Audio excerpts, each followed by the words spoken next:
Good evening and welcome all to this next to the last board meeting of the current fiscal year, I should say, calendar year. And so we're asking you to please join us at this West Orange Board of Education Public Board meeting this December 6th, 2021. And good evening, Dr. Cascone. Good evening, fellow board members. Good evening, student liaisons and Mrs. Flowers. And would you please take roll call for us, please? Good evening, everyone. Roll call. Mrs. Retta. Ms. Merklinger. Here. Mr. Rothstein. Here. Vice President Tunnicliffe. Here. President Trick Scales. Here. And this meeting is officially called to order. Me and my gavel. Please stand for the Pledge of Allegiance. I pledge allegiance to the flag of the United States of America and to the republic for which it stands, one nation, under God, indivisible, with liberty and justice for all.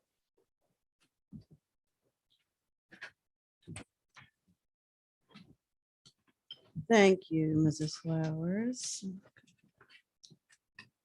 And I would just like to remind those folks who are viewing from home that the chat on the live stream is not being monitored. And so questions will not be responded to. So we thank you for tuning in tonight. I'd like to entertain a motion for consideration of the closed and public meeting minutes of November 22nd, 2021, and that is our attachment number 1. So moved.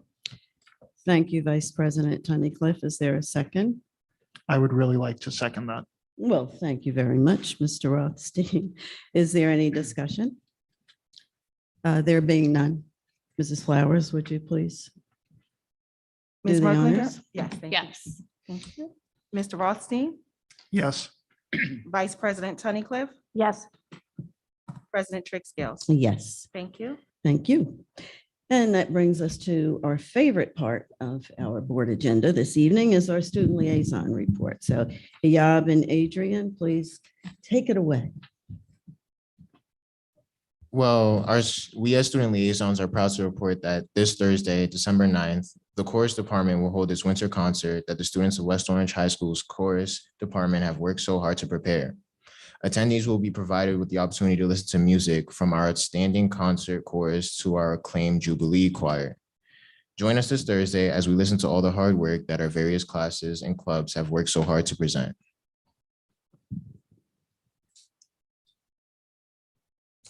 Thank you.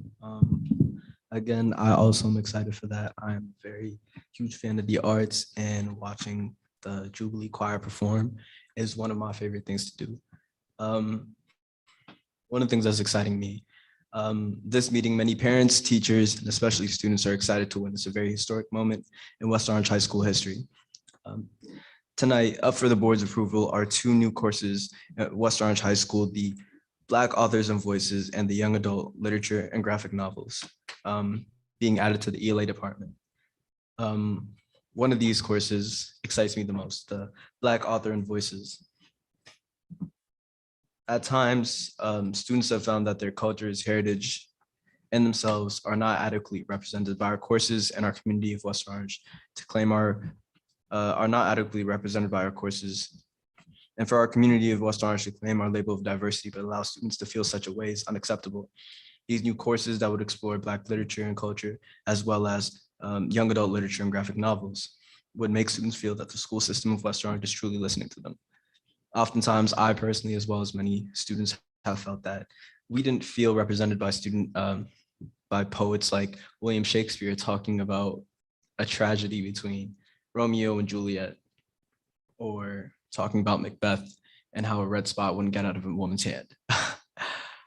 Having the ability to look at Black poets such as Maya Angelou speaking about how the caged bird, how she knows how the caged bird sings, and truly understanding that our culture, which has been demonized multiple times within the media and multiple times within the course of American history is something very powerful.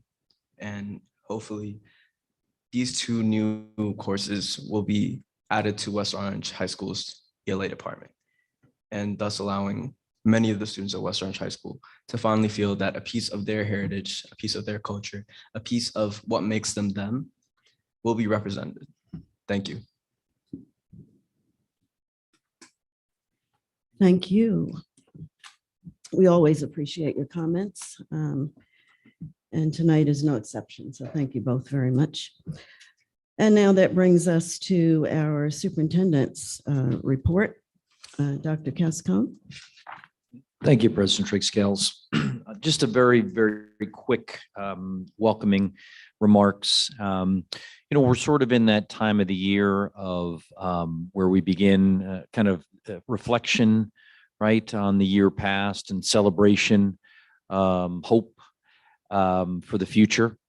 And so I hope that our community had a restful and blessed Thanksgiving, and as well as a recently passed, I think tonight at sundown was the end of Hanukkah. So we hope that you had a joyous celebration of that.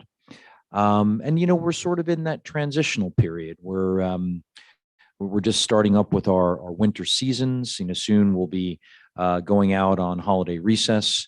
And so it's a good time to sort of take stock of where we are. I continue to be impressed with the way this community, all stakeholders, continue to kind of persevere in the face of some challenges. And I also continue to be impressed in the insightful manner in which our various stakeholders continue to provide us good feedback, openly. It helps us understand the community perspective. It helps us refine our procedures and get better at what we're doing. So we continue to be thankful. I continue to be thankful for all the parents that reach out and provide feedback. With that, we're going to shuffle the deck a little bit on the superintendent's report. And though it's noted as D on the superintendent's report, I have the privilege of introducing from our Buildings and Grounds Department, our Director of Buildings and Grounds, Mr. Mike Cimino, and Assistant Director of Buildings and Grounds, Mr. Nick Munoz. Just a quick plug for them. And tonight they're going to talk about various aspects of the work in which they've been engaging over the course of the last year or so. But truly what they've been able to accomplish, not only in managing the physical plant environment during a pandemic, but also contemporaneously with that, continuing to move forward additional capital improvement projects has been nothing short of miraculous. So with that, I'm very much looking forward to these gentlemen presenting tonight, and board members, student liaisons, if you'd join me in the audience. Gentlemen, the floor is yours.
Good evening. I want to thank you all for taking the time to allow us to present tonight. This is the first opportunity I've had to meet all of you in person. So I'd like to spend a few moments just going over my background, and Mr. Munoz will get up and do the same before we get into more of the meat and potatoes of this presentation. So my name is Michael Cimino. I'm honored and proud to be your Director of Buildings and Grounds. Trying to go to the next screen. And it's not working, so I will use the keyboard. This slide demonstrates a little bit about my history. I have 16 years of experience in buildings and grounds working in a public school environment. I started out in the industry as a 3 to 11 cleaner with the goal of working my way into the position I currently am in. So during that period of working 3 to 11, I attended the courses through Rutgers for my CEFM certification. And once I achieved that and grew in the field, I moved on to managing a grammar school. And from that, I moved on and transitioned to managing a high school. And from there, I moved on and transitioned to managing a sector of schools in my last district. I was working in Patterson, which is a very dense district. There's a lot of buildings in that district. So we were actually set up as an executive director and then sector supervisors that oversaw sectors of buildings. So I basically oversaw anywhere between 18 to 28 buildings at a given time. And then if other sectors were out, sometimes you would pick up on their buildings as well. So there was quite a lot of infrastructure to manage. Coming from there, I felt it was time to make that transition to Director of Buildings and Grounds, and West Orange had this opportunity available. I was excited to interview for it, and I'm very, very proud to have achieved it. I basically transitioned into the district on 1/18. Mr. Siggy, my predecessor, was still here, and I was working with him to try and have as smooth of a transition as possible to get an idea of the projects that he was working on presently, what was on the board for the future, and just to get a lay of the land and get out and see the buildings and meet some of the staff, which went very well. On February 1st, I officially took charge of the Buildings and Grounds Department, and we had a 36 nor'easter. So that was a lot of fun. First day on the job alone, 36 inches of snow. I became quick friends with Joe Pelosi at the DPW. But I think we did a great job with that. We actually got some phone calls coming in from parents saying that they were very impressed with how the grounds were addressed at specific locations. You know, and I did transition in during the COVID pandemic. So the schools were not actually open yet to the students and the staff, but we needed to prepare them and get them ready for that. And so there was a lot of work that went into that, work that had been started and work that needed to be continued and new work that needed to be addressed. So I continued to manage the existing projects. I created new standard operating procedures for our school dude work order system, some of the ways that we would address the cleaning protocols and sanitization of our buildings.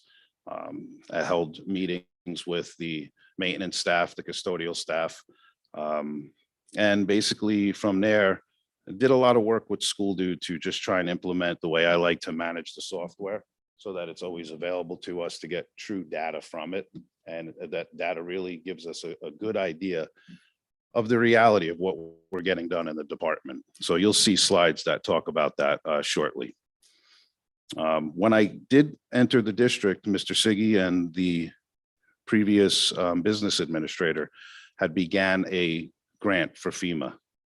And I continued to manage that over the past 10 months. And I'm very happy to say that we were approved for $753,240. So we should be bringing that into the district relatively soon. There were some new hires. When I came in, the administrative assistant, Ms. McCormick, was retiring, and I hired Nicole Teresi. And Mike Hanley, who was the operations manager, was retiring as well. And at that point, we revamped the operations manager position to an assistant director of buildings and grounds. That gave us more flexibility in how we can manage the district, especially if I'm not in on a given day. At that point, I hired Mr. Munoz, who will be up in a moment to introduce himself. We also hired a district plumber. We did not have a district plumber, so all of that plumbing work was being outsourced. And we brought that position into the district as a full-time position, and that has worked out very, very well. The existing projects that were happening when I stepped in continued successfully. The new SOPs that were put in place were successful. We started some new projects, and some of them are still ongoing. And we did get hit with quite a few unexpected projects, which you'll see as we go through the slide. At this time, I'd like Mr. Munoz to have an opportunity to introduce himself and speak to you as well.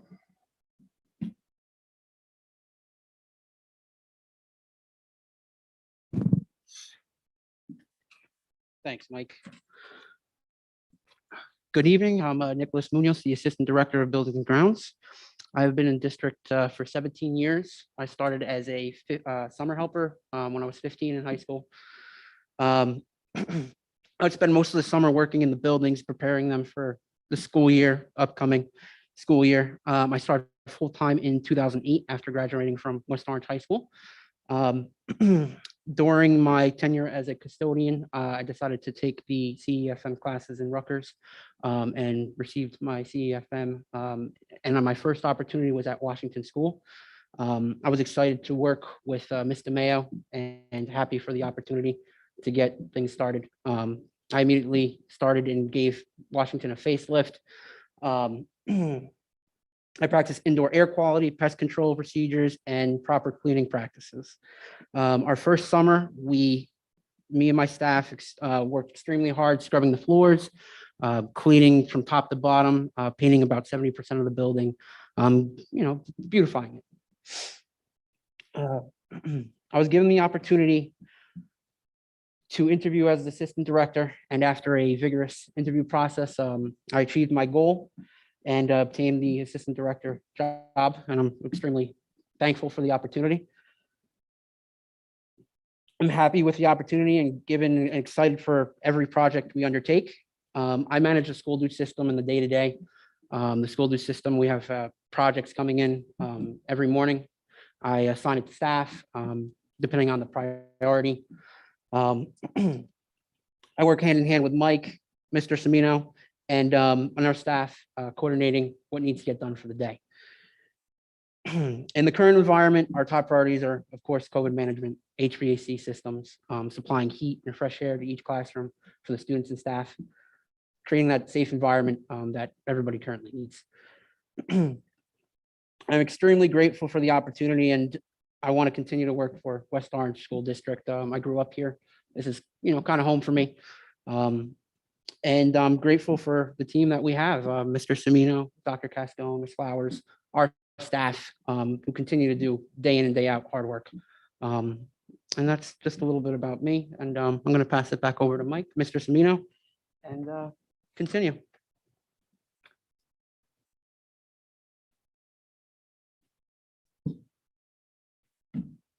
All right, so thank you, Nick. We've got some slides to go through, so if you don't mind, I'll make myself a little bit comfortable.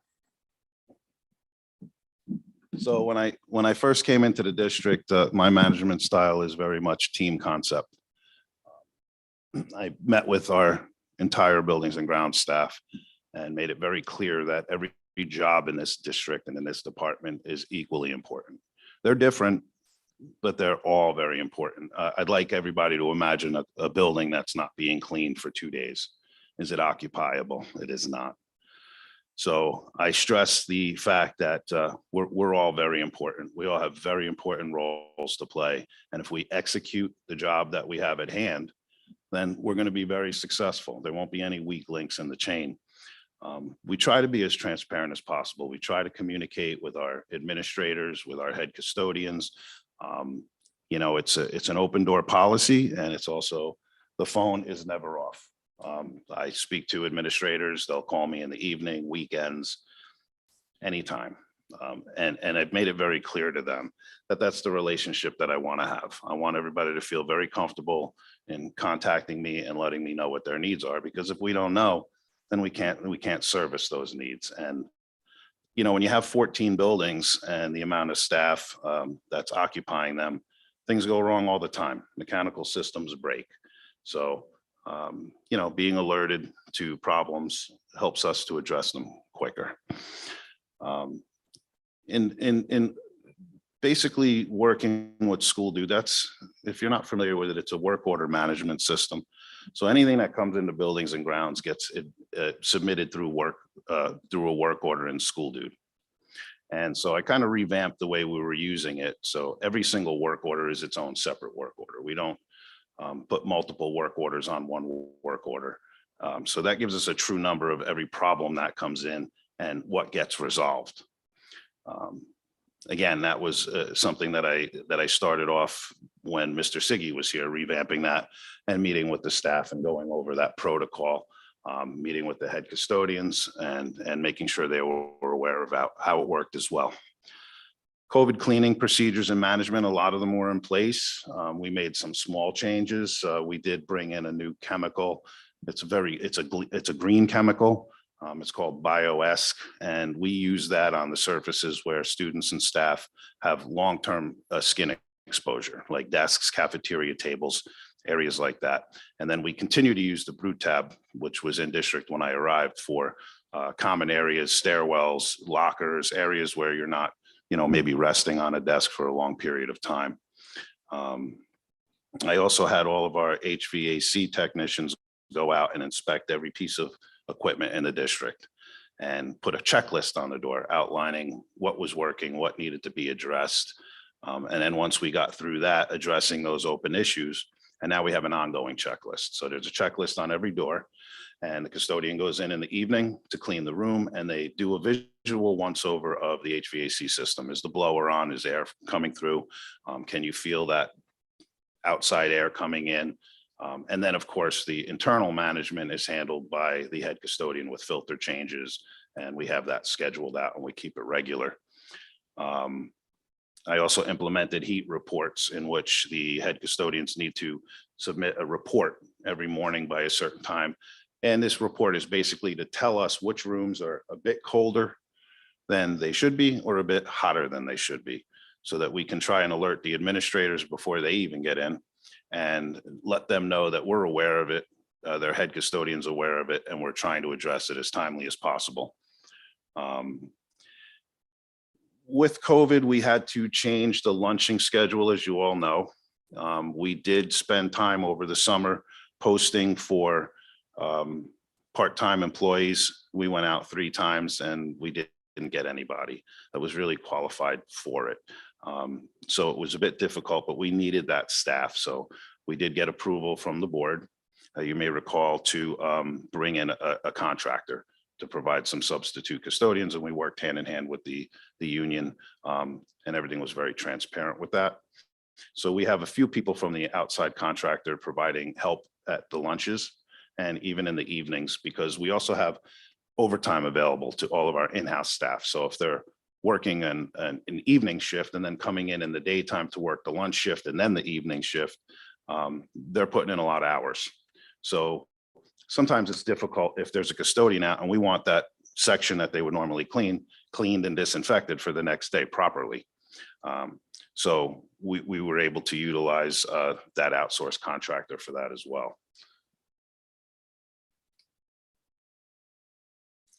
So COVID management, I don't want to be redundant, so I'll probably go through this quick. Yeah, SOPs were developed. Some I spoke about. HVAC work is top priority. I spoke a little bit about that with the checklists and the technicians doing full inspections of all the units across the district prior to the students and staff returning. The district has invested quite a bit of funding into air purifiers, which can be placed in rooms where we were lacking mechanical systems that would bring fresh air into the space. And with those air purifiers, we also outfitted them with an FC24 needle point bipolar ionization unit. And we also are using electrostatic disinfecting. And as I said, we brought in that safe green product for long-term exposure. The HVAC inspection checklists on the nightly inspections, and of course the numerous supplies that we're constantly keeping an eye on: masks, gloves, hand sanitizer, et cetera. A bit simple, but I did want to touch on it just so that everybody's aware that we are, and we're addressing it. We're on top of it, and our supplies are well stocked. So it gets a little more interesting now. School dude work orders. So as I said, I really started to run the district independently February 1st. So we took a snapshot from February 1st through November 1st. And the way that I'm managing the school dude system, I'm able to retrieve the data that can be very direct and to the point. And so what we're looking at here, if you look at the screen, is we actually received 3,343 work orders via School Dude from February 1st to November 1st. And we closed 2,720. So there are works in progress. That's 562. But that gives us a closure rate of 81%. So if you look at the fact that we have 2 electricians, 2 HVAC techs, 3 carpenters, and the 1 plumber we recently onboarded, an 80% closure rate is pretty fantastic. Why do we have works in progress? We have works in progress because every work order can't be resolved the day that it's received or the day that the technician goes out to address it. And that could be because we need parts. And as we all know, we're having a lot of troubles with lead times these days on all kinds of materials. So, and even with a blower motor that we may take out of a univent and bring it to our contractor for it to be rebuilt, you know, in the not too distant past, we may bring in a motor and they may have received 10 others that day from some other districts in the area. With COVID now, we bring in a motor and they've received 40 other motors that day. So they're also inundated. So the lead time on those can be sometimes up to 2 months. And we do make provisions. We put the air purifiers in the room. We make sure that we have fresh air coming in through the windows. We did do diagnostics on how much floor space the room has equates to how much open window space to allow fresh air to come in so that there's a fair exchange of fresh air. So we implemented that. We went around and looked at those rooms and made sure that we could keep those windows open, operate the air purifier with the FC24, and we would be in good shape. So we're utilizing the rooms and we're moving forward, but the lead time on fixing it properly sometimes could be up to 2 months. And so that's why there's works in progress. Additionally, with works in progress, you're getting this influx of work orders, which you're going to see on the next slide. Well, this actually is a graph that shows you in the dark blue the amount of work orders that came in from each of our locations. And then in the lighter shade of blue, the ones that were closed. As you could see on this graph, they're all very close together. Then you look at the bottom and you see the very light blue. Those are the works in progress. So as you could see, it's a very small amount for each building. So we broke this down and we realized that we're receiving 371 work orders on average a month. That equates to 92 work orders a week, and that's 19 a day. Our staff is 7 people, and then we onboarded a plumber, so 8. Yeah, if you look at the bottom, we're closing 15 work orders a day. So again, you're seeing 19 work orders coming in, 302 completed a month, 75 completed a week, 15 completed a day. That means out of 19 that are coming in, only 4 are remaining open, and they won't remain open indefinitely. But in buildings and grounds, the thing is, there's never an end. There is no end at the end of you never come out of the tunnel. You just keep going and going and going because they keep coming in. So you do always have works in progress. And I kind of want to, speak on that a little bit because I know it's a little bit daunting to look at that and say, well, why do we have some work orders that are still open? This is the explanation as to why.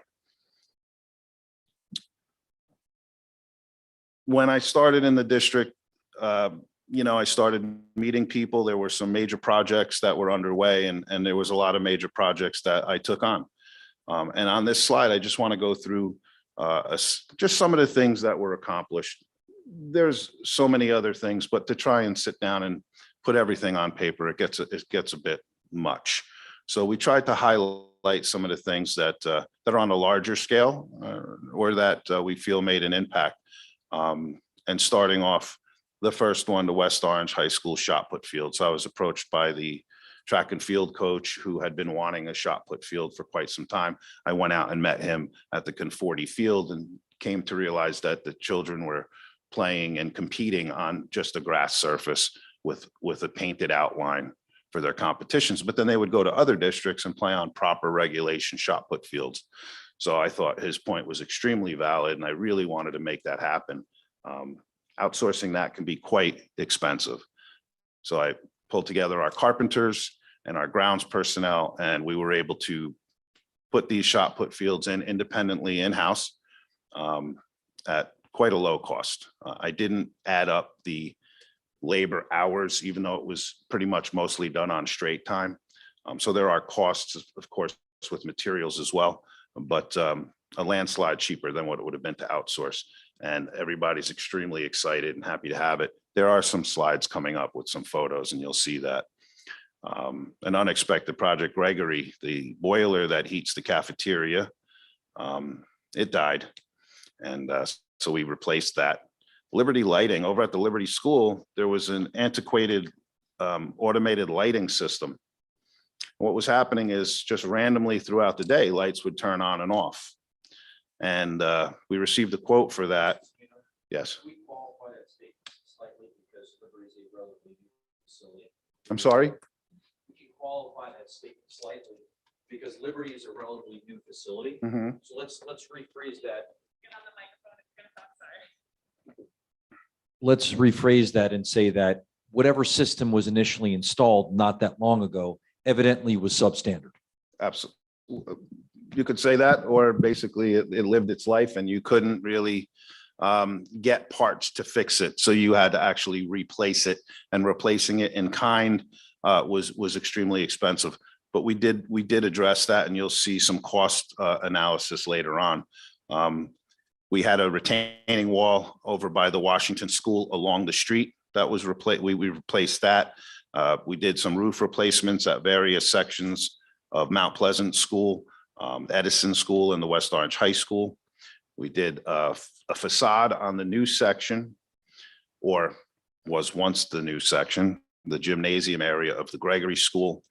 Put new boilers in the administration building and Roosevelt School. We completely repaved the West Orange High School Conforti parking lot. Continued the hot water automation project that was started prior to my arrival, and completed that. We did HVAC upgrades over at Mount Pleasant, and in all of our district buildings, there were a number of rooms that were being used prior to COVID that did not have fresh air intake. They did not have that type of mechanical system.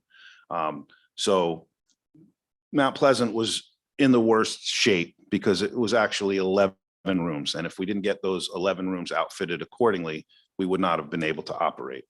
So over the summer, we were able to engage contractors, and we had these rooms all outfitted with mini split systems for tempered cold air and also fresh air intake coming into the space. At Edison, we replaced the entire fire system. At Kelly, the entire PA system. Roosevelt School, some exterior stairs. West Orange High School, the auditorium, replacement of 50% of the air conditioning system. Edison Courtyard, there was a collapsing wall. I think you'll enjoy that slide when we get to it. And as I said earlier, we did a hot water automation and we completed that project, but the other side of our heating systems, there are still steam heat systems in this district. And so we're presently addressing all the steam heat. So that's an ongoing project right now. We did quite a bit of flooring where it was needed in the district. And of course, the ongoing need to keep up with all the regulatory compliances. Lead in the water, just completed it, waiting for all of our lab results. We're wrapping up Qsac at this time. Fire panel and suppression system inspections, kitchen hood cleaning inspections, boiler inspections, and on and on. I won't read through them all, but we are keeping on top and compliant with all of these regulations. So some of the ongoing projects that are large, the steam automation, the HVAC upgrades for rooms without mechanical systems throughout the district, that's kicking off within the next few weeks. The lead in the water testing, as I said. How many spaces was that cost? Throughout the entire district? Oh, you're bringing me back now. I haven't really thought about that in a while. I want to say there was 11 at Mount Pleasant and an overall average of 3, if you just break it out per building. So up in the neighborhood of about 50 rooms district-wide. And we're presently revamping the Mount Pleasant Library. So in this slide, we're looking at some of the projects I've discussed, and we're going to see some cost savings, which we're pretty proud of. If you may recall, the Gregory facade that I spoke of, the gym section, which was an addition at some point, it had some serious decay. You could see what looked like large rust lines going down the building on all of those walls. And what that was the water was getting in, and it was starting to rust and erode the rebar behind, which caused it to expand and bust the cement out on the fascia. And water was getting in, and this was just a problem that was compounding every time it rained and exposed to weather. It was just getting worse and worse. And EI Associates had gave a general estimate of about $2.5 million to completely redo that entire area. So I thought about it a little bit, and I conferred with some contractors that I have a good relationship with. And I brought EI Associates in to approve of the concept that I put forth, which was, let's plan for what we need to plan for down the road, but let's stop the water from coming in, and let's beautify the exterior. Let's make it watertight and pretty, in a nutshell. And we were able to do that for $83,000. So the net savings on that, as the building looks beautiful now and is no longer deteriorating, was $2,416,400. Liberty Lighting that I spoke of, the quote to replace that system was $150,000. What I decided to do was just have sensors put into all the rooms, eliminate the old system. You walk into the room, and as you know, the lights turn on. And we were able to accomplish that for $27,962. So we had a cost savings there of $122,038.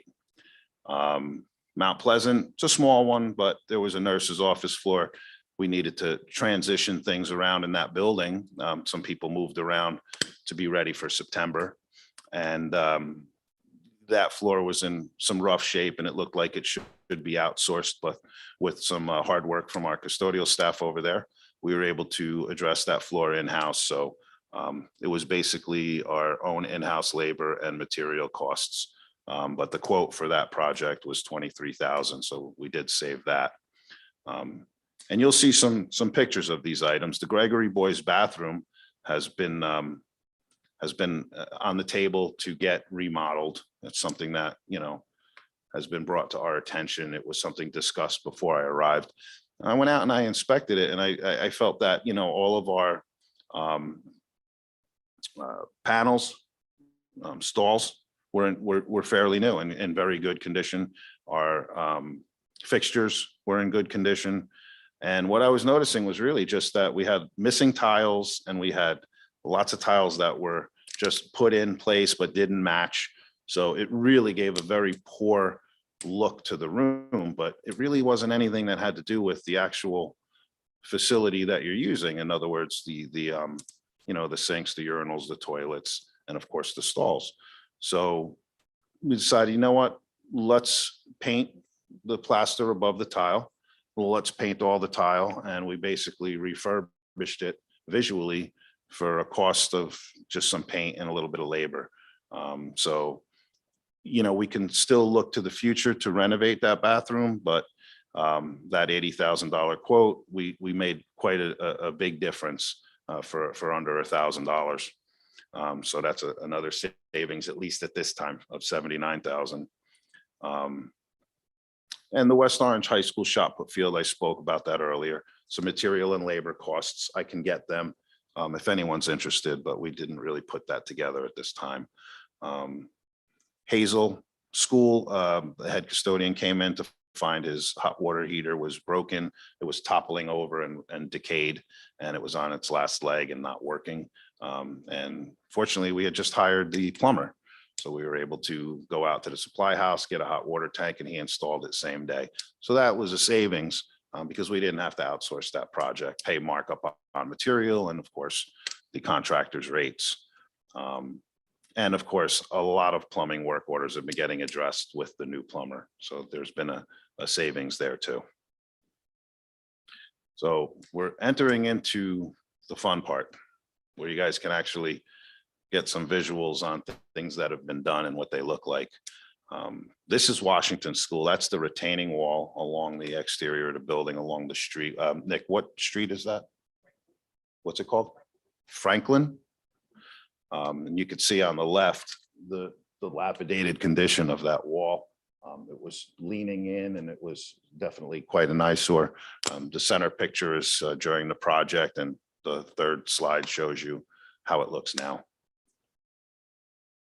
And here's our shot put field. So in the first picture, you're noticing the basically the way the students used to compete, just kind of on a grass area with some marked out lines. And you'll now see that we have two shot put fields. They both have the WO in them. At the time the middle picture was taken, it didn't, but we have two fields and they look exactly like that. And we're just waiting for the grass to grow now. And so it's a complete perfect picture, but we're very proud of that. We think that came out great. And I know the track and field team are excited to use it. So this is Gregory. So if you look at this, this photograph on the left, you're going to see all of that rust coming down the building. And it does look as though it's just some water stains coming down, but when you get up to it, you would notice that the cement on each side is completely broken open, and that's the rebar pushing through and rusting and decaying, and that's all structural. So that wall is the same area. It's just the camera wasn't taken the same way, but you could see it's completely been addressed. And then the next slide, it's a bit better of the angle there. You can see on the left slide how bad that fascia is looking. And that's the exact same picture on the right after it was remodeled. There was more work done than just that. You know, we also had all of the coping above all of the fascia panels. Everything was scraped and recaulked. So it's watertight now. It's looking a lot better, and it worked out really well. We're proud of that one. This is a funny one. I love this one. When I first got here, I was walking around the district and checking out all the schools, and I happened to look out a window while touring through Edison, and I saw out in the courtyard a tree growing out of a wall. How does a tree grow out of a wall? I mean, a big tree. So you could see the wall was literally collapsing off of the building. So it was a health and safety issue. It was unsightly. There was a tree growing out of it. So when I brought the contractor in to address it, I wanted to get a picture, and you could see there's actually a tree trunk in there. So apparently when they built this wall, there was a seedling, and somehow it survived. And many, many years later, it grew up to be a big tree and destroy our wall. But the last slide on the top right, you will notice the new wall. And then below, you'll notice that we have the framework of the tents. We also purchased tents so that during the warm months, the students can go outside and eat lunch. And so this is the framework of the tent. The canvas isn't on it in this particular picture, but you'll also notice the gravel field underneath. So as we move forward, we're looking at these. This is the bottom of stairs at Roosevelt. You could see severe decay there. And on the right is the repair work. And also the decay on the stairwell to the left. And these are the two sets of stairs, top view. Kelly School. So I'm sure everybody was aware of the flood. So Ida brought a lot of water into Kelly School. That whole lower level was completely flooded. In some areas, 6 inches, in some areas, a solid foot of water. And with wonderful timing, it was a week before school was opening. So this particular floor, we had to pull all the tile up and put in a new floor. This floor was a part of the revamping of the Mount Pleasant Library. We did this in-house. It's a small office space towards the back. We had exhaust hoods at Gregory School that were not functioning. So we weren't exhausting the air out of that space in the gymnasium. This is just a quick picture of replacing those exhausts. They're fully functional now. This is some roofing work. The picture to the left is part of the process in replacing that roof. The picture to the right, it's taken a little bit far away, but that's to finish a new roof. This was the Mount Pleasant nurse's office. As you could see, this was the condition of the tiles. But with a little hard work, a little bit of teamwork, we were able to handle this in-house, not have a contractor come in and tear up all the tiles. And as you can see on the right, it looks brand new. So some of the unplanned projects that we encountered over the past, I guess, 10 months now, was that Kelly flood. It was quite extensive, and I'm real proud that we were able to turn that space around in 6 days, and we were open with the rest of the schools on the first day of school this year, with the building being completely dried out. Any floors that needed to be replaced were replaced. All the floors were restripped, recoated with wax, new baseboards were put in, and we were ready to go. We spoke about the roof boiler for the cafeteria at Gregory, the water heater. So we did speak about these things. I think we basically just put that slide in there because you do have that in your hand, and you could see that these are items that kind of came upon us out of nowhere that we were able to address. And here's a couple of pictures of that Kelly flood. So you can see how deep that water is. It's even coming up the stairs in the first slide to the left. It's up above the second stair. And it was the entire lower level. It wasn't just, one wing or a couple of classrooms. Unexpected stuff that happens, lots of trees. And this is an interesting one. We put it because if you notice, this tree grew from one trunk to two. And what happened is it actually split down the middle, and we got a phone call and ran over there because it was making some really interesting sounds. As the wind blew, the two parts would separate and then snap back together. So that was a pretty scary and an interesting project. We had to do that on emergency. This is the Gregory bathroom. Unfortunately, we could not find a before pic, but just imagine that all the walls were 5 different color tiles in brown, beige, pink, etc., and lots of missing tiles as well. But as you can see, the stalls are all new. The fixtures are fine. So I think we gave it a great facelift and saved a lot of money for now. The kids were able to come back and use a nice, clean looking bathroom. This was the boiler replacement on top of Gregory for the cafe. This was that hot water heater, as you could see, completely rotted out. And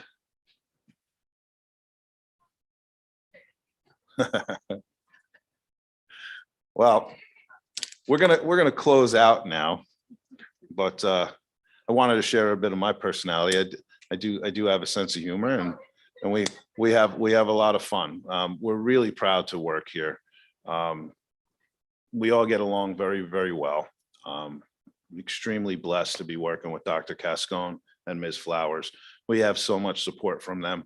Everything that I need to get done, they're there for us to help us make sure we get it done. Because at the end of the day, that's our job. Our job is to fix the things and address the things that need to be addressed. And having a strong support structure allows us to be successful. And I think we've been very successful because of that team environment. When I came here during my interview process, President Trigg Scales probably recalls me speaking quite a bit about the team mentality. And when I got here, I realized I came to the right place because everybody had that same mentality. So I'm really proud to work with these individuals and feel very blessed. And so in closing, the last slide is just an indication of what it's like to work in buildings and grounds. So please enjoy.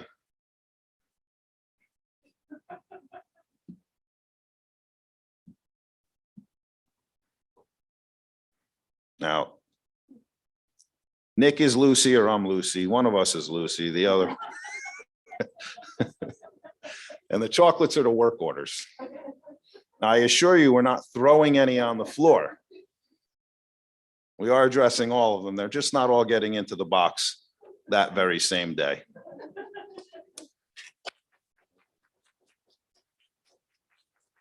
Thank you for taking the time to hear us out. Thank you.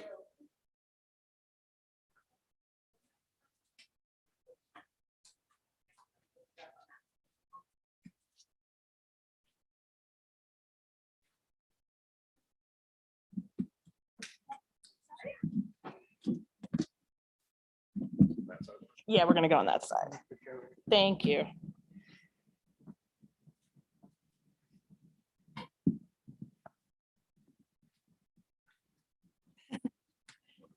No problem. And then if you need this here to reference it.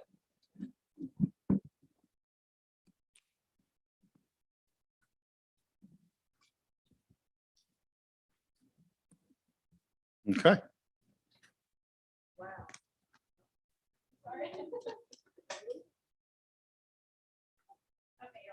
I'll repeat my wow. Thank you. I am super, super impressed.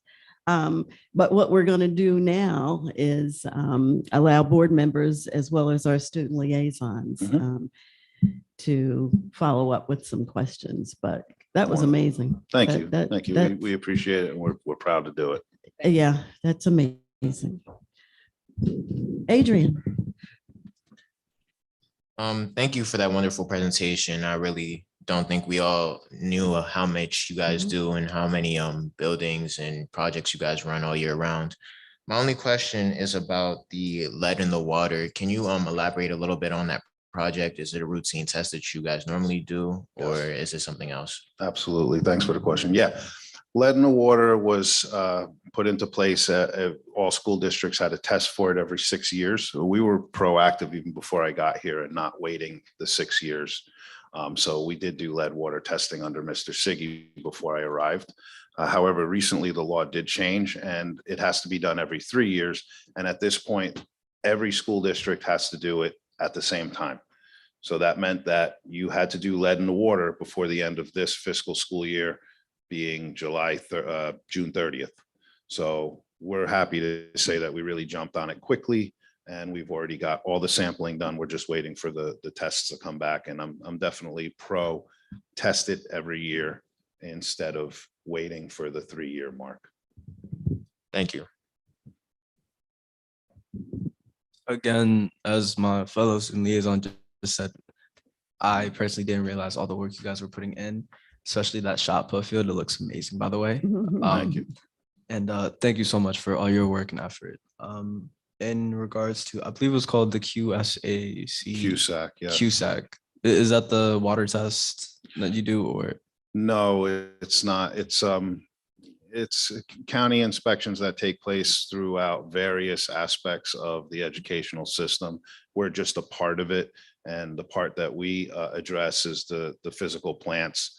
Are they safe to occupy? There's a number of questions. And when we fill these out and we submit them to the county, they're also posted on the website. So you can actually go in and see the Qsac reports and see what it looks like. So on the Qsac report, Mhm. we'd find like how the water quality is. Yes, you would state of see everything. water. Yep, you would Alright. see water. You would see that, we have our Board of Health inspections. You would see that our boilers were inspected. You would see that our boiler operators do have current licenses. You would see things like our physical structures are in place, that we don't have structural damage to the buildings, that the buildings are clean. So there's things like that you address, that you answer on that form as it relates to buildings and grounds. The other departments have other areas that they need to address. Thank you. And my final question. So lead in the water, Mhm. like we don't have lead in water, at least fingers crossed.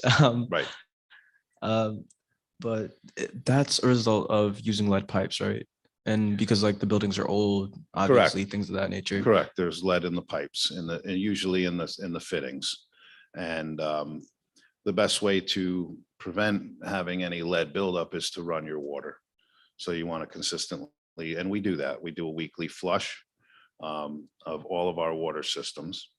And yeah, if pipes sit for some time, especially the old pipes with the lead soldering and so forth, you will get lead in the water. So what happens is when we do the testing, they come out and they check to see what the quantity of lead is in the water. And if it's above a certain number, then you cannot use that fixture until it's remediated.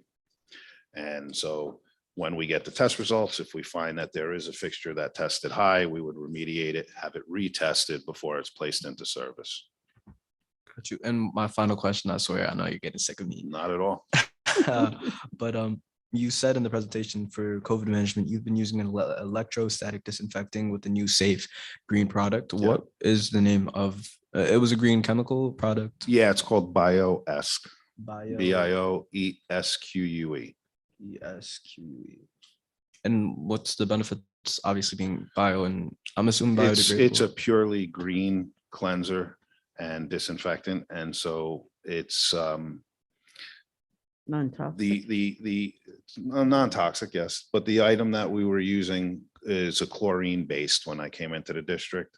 And so some people, not a lot, but some people can have some skin reactions if they have their arms leaning on a surface that was disinfected with the electrostatic sprayer using that particular product. So to avoid that, we brought in the BioEsque because you can keep your skin in contact with that sanitized surface for a long period of time, and shouldn't have any allergic reactions. So it's just healthy and less irritation for those who. It is a better product for that. Yes, Right, thank you. Mr. Semino. my pleasure. Mr. Semino, I think it's worth mentioning that it's less irritant, more of a green product does not diminish its efficacy. Correct. Yeah. That's correct. Because I think that's an important No, point. for no, people. that's correct. And we can certainly provide to the board the cut sheets on it that explain, the SDS sheets that explain all about it. I'm good. So Sorry. that was your final question? That was Leon? my final question. Sorry. Okay, great. Ms. Merklinger. Sure. Well, thank you for that presentation. First off, I think what you do is wonderful. We're very fortunate to have buildings and grounds. Not every district is as fortunate as us, so I appreciate your work. Thank you very much. My grandfather was an immigrant who only spoke Italian and was a custodian, so I have a deep appreciation for what you do. And to have someone who came through the West Orange public school systems, I think that's such a great success story because I'm always the advocate for hiring back West Orange students. So that's awesome to hear. I'm really impressed with your ability to be fiscally responsible with a lot of these projects. I think that was one of the biggest takeaways that I have from this. And so I was just wondering if you knew, with hiring a district plumber, what the financial impact was there. Do we see if we have that number? I don't know if you know that. I probably don't have it off the top of your head, but I'd be curious to know how much we're saving, not having to outsource plumbing and being able to have an in-house. I think that's a great idea. Yeah. But I wonder if you had any. You idea about can. You would have to look at anything that you would have outsourced and what it would have costed with a contractor versus basically the material and labor costs for the in-house person to do the work, and then you would get your comparison. But generally speaking, anything you can do in-house is always going to be more cost effective than outsourcing. But if that data is required, the way I have School Dudes set up, we can certainly obtain that data. Oh, Unfortunately, our very talented hire, Mr. John Nelson, had actually tore the Achilles. Oh, He didn't yeah. tear, he didn't like cut it and tear it. It actually peeled off of the bone on his heel. So okay. after doing some great work in the district, he's presently out on a medical leave. So our current data won't be so great. But Understood. he's done some great things. We also did, it wasn't in the presentation, we had right here in this building, a section down near where the head custodian's office is. Nick, if you can help me with that section. 40 by the culinary arts. It's by the culinary arts down in the Conforti. So there were 4 office spaces in there, and they were not going to be able to be utilized. So in working with our new hire, he was able to design a system where we were going to cut through the building, use exhausts, fans to bring in fresh air from outside, and then mix it with the existing ductwork in that space to provide fresh air coming in to all those 4 offices. And I can tell you, Ms. Towson and Mr. Moore were very pleased with that. So he doesn't just do plumbing work. He's been doing some HVAC things for us as well. That's awesome. Just, in looking at school duties and the number of work orders, what would be considered normal for a school district of our size? It seems like there's a lot of, the turnaround and closure rate is awesome. I'm just curious if you know off the top of your head. How many I think it would Is be like reasonable normal. to expect? Or Yeah, I guess in on a a school given district month? this size. Mike, I think the question, if I might, Mrs. Merklinger, is from a completion rate, that 81%, from your previous experience in other districts, how does that compare? I think it's very high. Okay. I think it's very high, actually. Yeah. As you could see, we had 19 work orders coming in a day and we were closing 15. And we're working a normal shift with a staff of 8 people, and one is presently out, and we actually just lost our electrician. We're looking to hire a new one. So, that being said, I think to try to have an even higher closure rate, we would have to operate more like a hospital, that type of facility where you have Right. maybe 2 or 3 shifts working around the clock addressing work orders. But even in those situations, if you don't have a large storage facility to keep a large inventory of parts that you would need, Right. you're still going to have lead times when you need to order things. No, I think this is great. So definitely appreciative of it. With a lot of what's going on in the world with the economy, are you finding that the supply chain demand on products and materials is impacting the ability to get some, maybe, I know you said, obviously getting Yeah. 15 out of 19 done is amazing. But with what's going on with supply chain demand, Yeah, is there are an definite. impact to the work that the district needs to get Absolutely. done? There's some difficulties. I mean, this isn't one that's really related to health and safety, but Mr. Santiago needs a gate, basically like a security type gate built into a wall. So they're behind that wall in the hallway called the science wing. Yeah. And so the students would be able to go during lunch and at their leisure up to the window and get service on their laptops and so forth.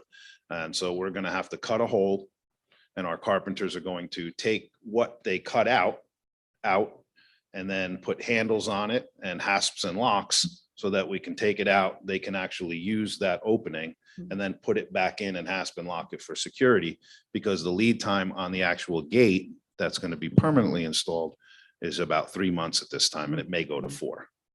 So we worked around it and said, let's do it this way so that at least Mr. Santiago can perform as he needs to, and the students can get the service that they need instead of just waiting for the proper gate to come in.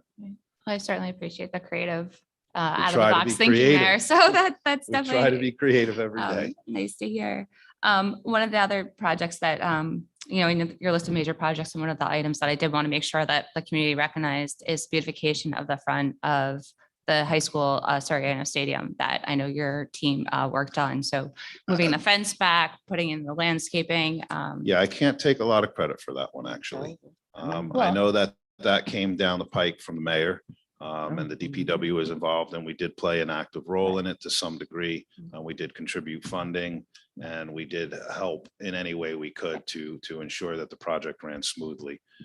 But we didn't completely initiate and do that one all You our had a own. part in it though. We So had I a do want part to make in sure it. you're recognized We'll for take the a part piece of and take a piece of the pie. in that. I know there's a lot of talk about the Washington retaining wall. And so Yeah. I just want to clarify that this is not the No, major one that's being thought of for down the road in the future. no. It's a more of a long-term project that is at Washington. This is the front of the school, and I believe the Correct. other one is behind the school. That's behind the Okay. school. It's what would you say, about 20 feet high? 15. That one is on our property, the wall, and then Right. all of the neighbors' backyards are up against that wall. So yeah, that's a different wall. We're excited to address that. Believe me, we really want to get that Yeah. addressed. So as soon as Yeah. we can, we will. And then my last question, and I know this is kind of an ongoing question that comes up, is with the roof replacements and whether it's covered by ESIP, not covered by ESIP, the impact of that.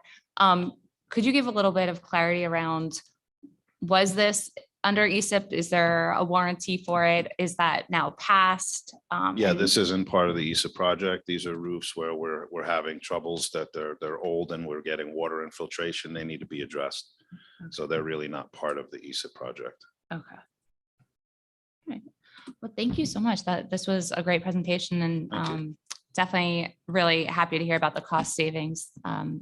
It leads me to questions that are later in the agenda, but I appreciate all the hard work that you and the team have done. So thank you. Thank you. Thank you, Ms. Merklinger and Mr. Rothstein. Thank you. Yeah, what a terrific presentation. And I just want to say I really appreciate the energy and the creativity and the flexibility that you bring to the projects. And I certainly feel fortunate to have you here, especially looking at the estimated cost savings, you know, from sitting on this side of the desk over here. I think we're all looking at it going, oh, that's great. That's awesome. And Mr. Munoz, so great to have homegrown talent and the enthusiasm that you bring for the schools here in West Orange as well. Thank you. Thank you.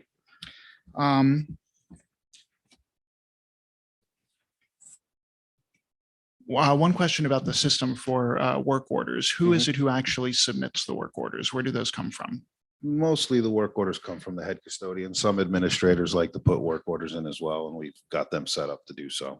So they have access to the software system and they can log them in. And have they been trained in how to break them down to sort of the smallest level of the work order request? Or do you sometimes receive them and break them out into multiple work orders? Yeah. If I understand the question correctly, if we do get a work order submitted and it's saying, you know, I'm having heating issues in room 1, 2, 3, and 4, we will kick that work order back with a phone call to the head custodian and say, listen, you need to put in 4 separate work orders. Got it. So that we can really track what we're doing and what's outstanding and what's not. Because you can go out and fix 3 of those rooms and the 4th room's not fixed. So now that work order sits open. When meanwhile, you could have had 3 closed and 1 is sitting open. Right. Nope. Yeah, perfect. The Gregory facade repair that was done. So it sounded like from what you said, I mean, first of all, amazing, but also sounds like it may be temporary, that eventually there's going to have to be. Yeah, I more would significant work say done. 10 years. Okay. Is So the that long. estimated time frame that, and with proper maintenance, it could go further. Okay. I thought it was a great way to prevent continuous decay of the area for really nothing compared to what doing a complete replacement would have cost. Did any of the rebar need to be replaced? No, or- it was actually not that bad yet. So contractors were able to sand it and get all the rust off, and then it was coated and waterproofed, and then sealed up with fresh mortar and pressed stone, as the rest of the building is. And then after that, the entire facade was waterproofed, you know, with spray, and then painted so that everything blended nicely. Really Yeah. terrific. It's not perfect, but it's a lot better than it was. And we're going to have a lot more years out of that section without having to put in, you know, exorbitant amount of money to bring it back to life. And that's huge. And I think that, you know, I'll speak for myself, but I'm sure that we're all feeling the same thing. It's with the limited budgets, it's hard to address everything. And so finding creative ways to make things last is just makes such a huge difference. I'll leave it at that. Thank you so much. Thank you. Thank you, Mr. Rothstein. Vice President Tunnicliffe. Thank you. Did want to echo some of the comments of my colleagues and just say we really appreciate the creativity and a lot of the in-house work that you both have done. And certainly, Mr. Munoz, my colleagues' comments about seeing homegrown talent and rising through the ranks. And we're really proud of you and glad you're here with us. I love the idea with the school dude and getting the data from it. And I think that's you know, what we look for. I did want to ask about, we talked about the roof, and are there any plans to reconsider? I know a number of years ago, we had looked into, the board had looked into doing solar panels on the roof and trying to get a project going where we would reap the benefits of having the solar panels that would reduce the electrical costs. Sure, Is there- that's something that can be addressed during an ESIP project. Mhm. It's something that we can address in the future. And the type of roofing repairs that we've been doing is basically the same type of roofing repair that would be done before solar panels are placed on the roof. So if we wanted to put solar panels on that section of roofing here at the high school, that roofing is actually ready for it now. Oh, that's great to know. Thank you. And let me just see, some of these are just notes.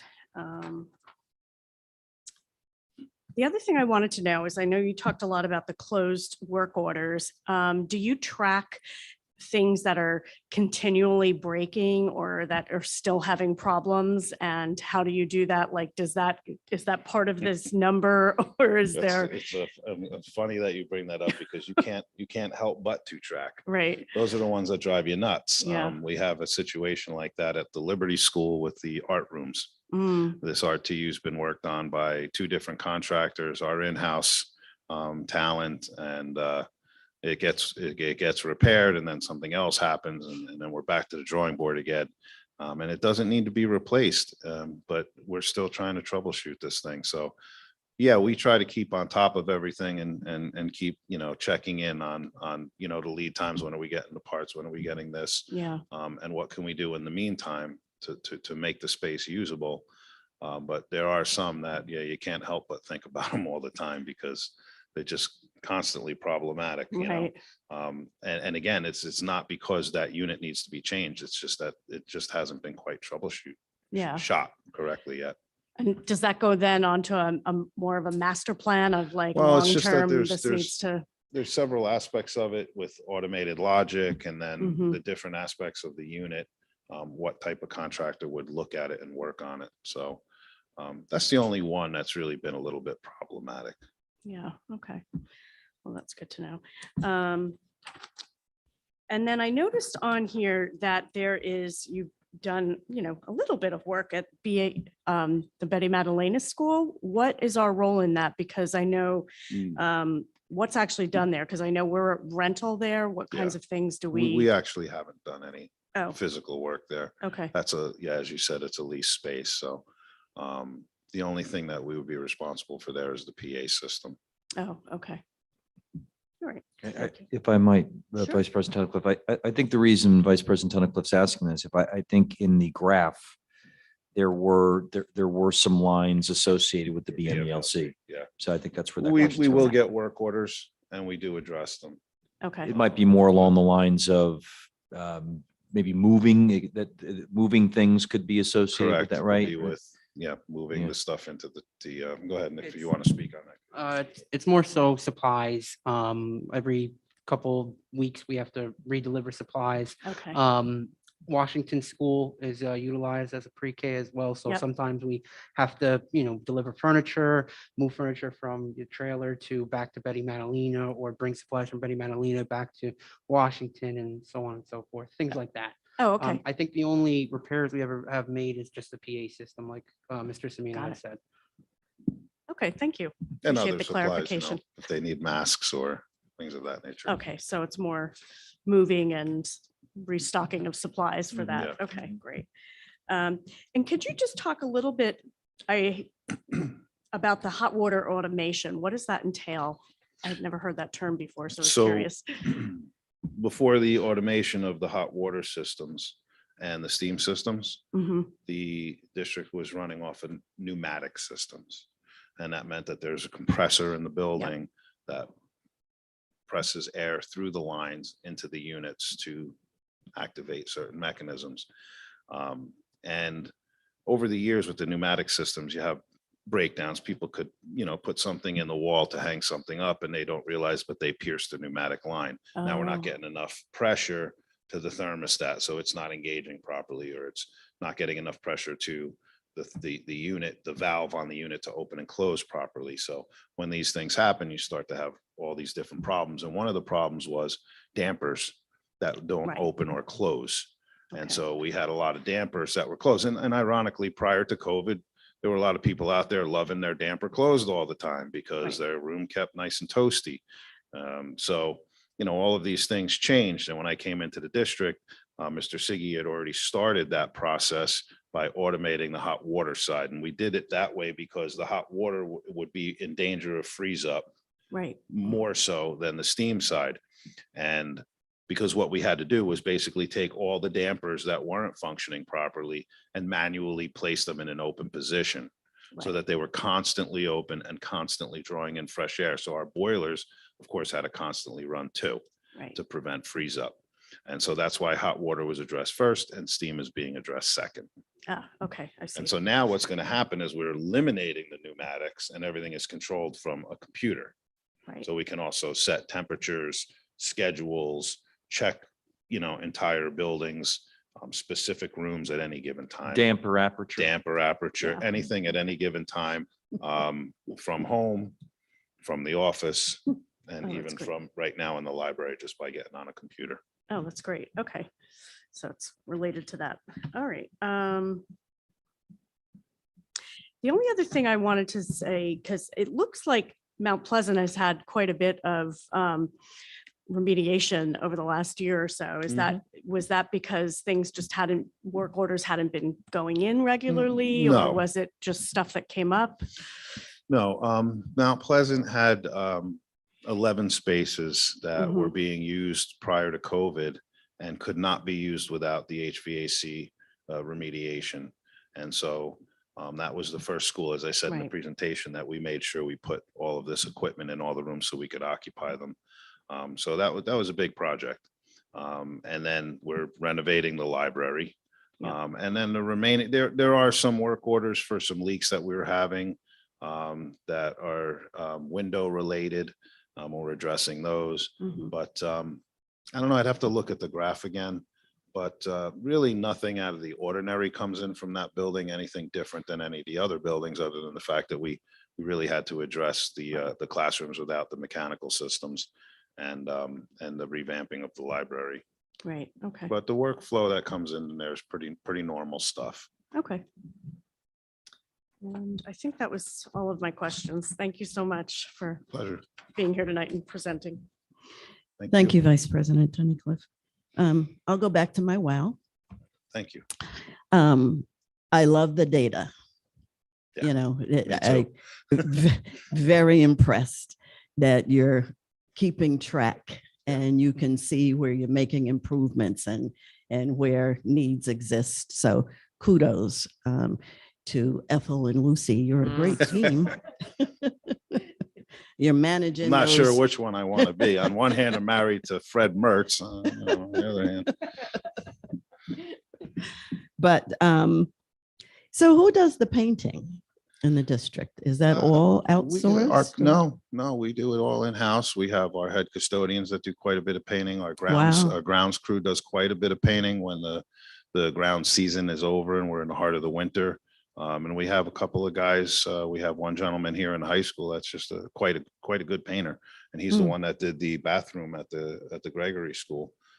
His name's Carlos.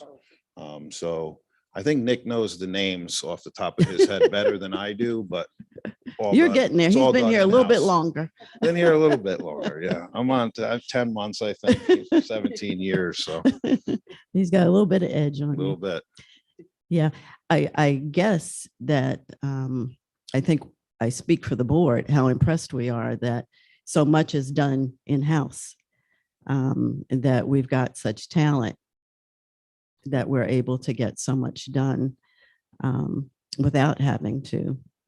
We try to Contract outsource as out. little as possible. We do when it's necessary, when it's going to really take our guys out of the field for too long. They'd be on the job for too many days, and then everything else starts to fall to the wayside. So in a particular situation like that, you know what, let's outsource it. They'll come in and get it done. This way our guys can keep working. Right. But yeah, we do try to keep things as in-house as much as possible. Right. So I have a question about 50% of the HVAC in the auditorium. Yeah. I happened to be in there during the summer for polling, and I don't know which 50% was working or which 50% wasn't.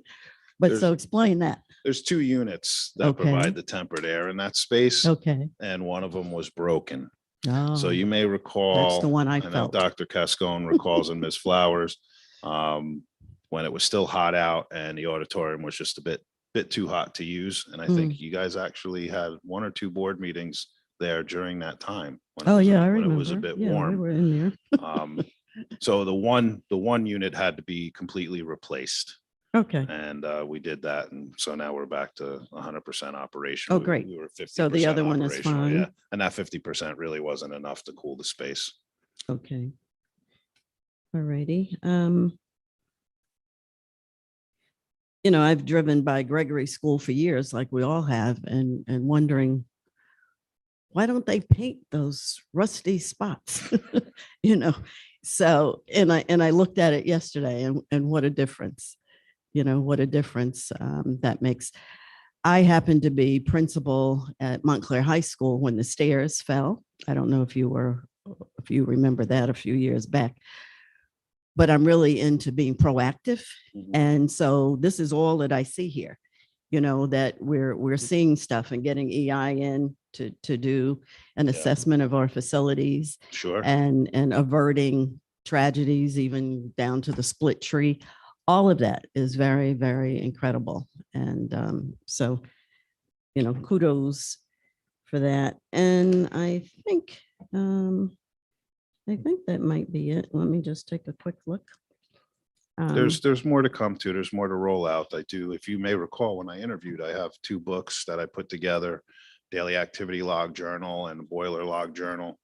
We haven't had a chance to roll them out. We've been quite busy with the COVID stuff and all of the work Right. orders coming in, but there's going to be an SOP with that. And there's going to be a lot of preventative maintenance that comes along with those books. And Fabulous. when you manage those books accordingly, and the head custodians will be trained to do so, it's going to be addressing a lot of preventative maintenance issues. Fabulous. So at what point, I don't know if this is to Dr. Cascone or Mrs. Flowers, would the board see a 5-year plan? So that you can project out what's going to happen over the next 5 years in the way of facilities? Sure. Yeah. So I think tangent to that question is, you know, the discussion about referendum. When we did proposed the last referendum, you know, EI updated the long-range facilities plan. They've also since that time done a comprehensive facilities evaluation. But I think suffice to say that that's to look at our current long-range facilities plan and to update that. I would suggest is probably a good project that you may want to work on going into the spring, summer, maybe with a presentation, you know, early next year. Yeah. Great. Thank you. Thank you. So on behalf of all of us up here, just Thank you. We're many jobs. Well very done. proud to be here, and we've got a lot of plans for the future too. And So we're glad you're here. And Mr. Munoz, we're definitely happy that you have risen to this level. So thank you so much. thanks for your time this evening. Thank you. All right. Thank you for your time. Have a good night. You too, gentlemen. Thank you. Okay.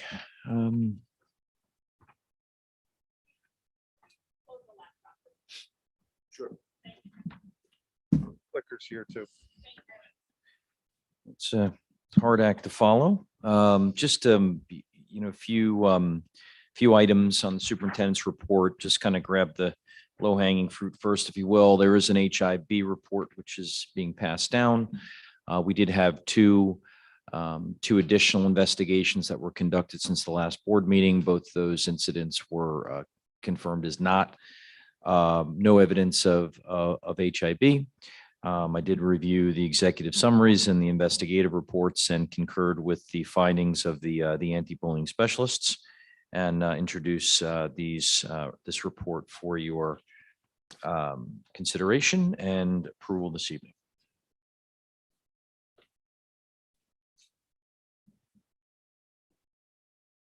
Questions? Is it just one on there?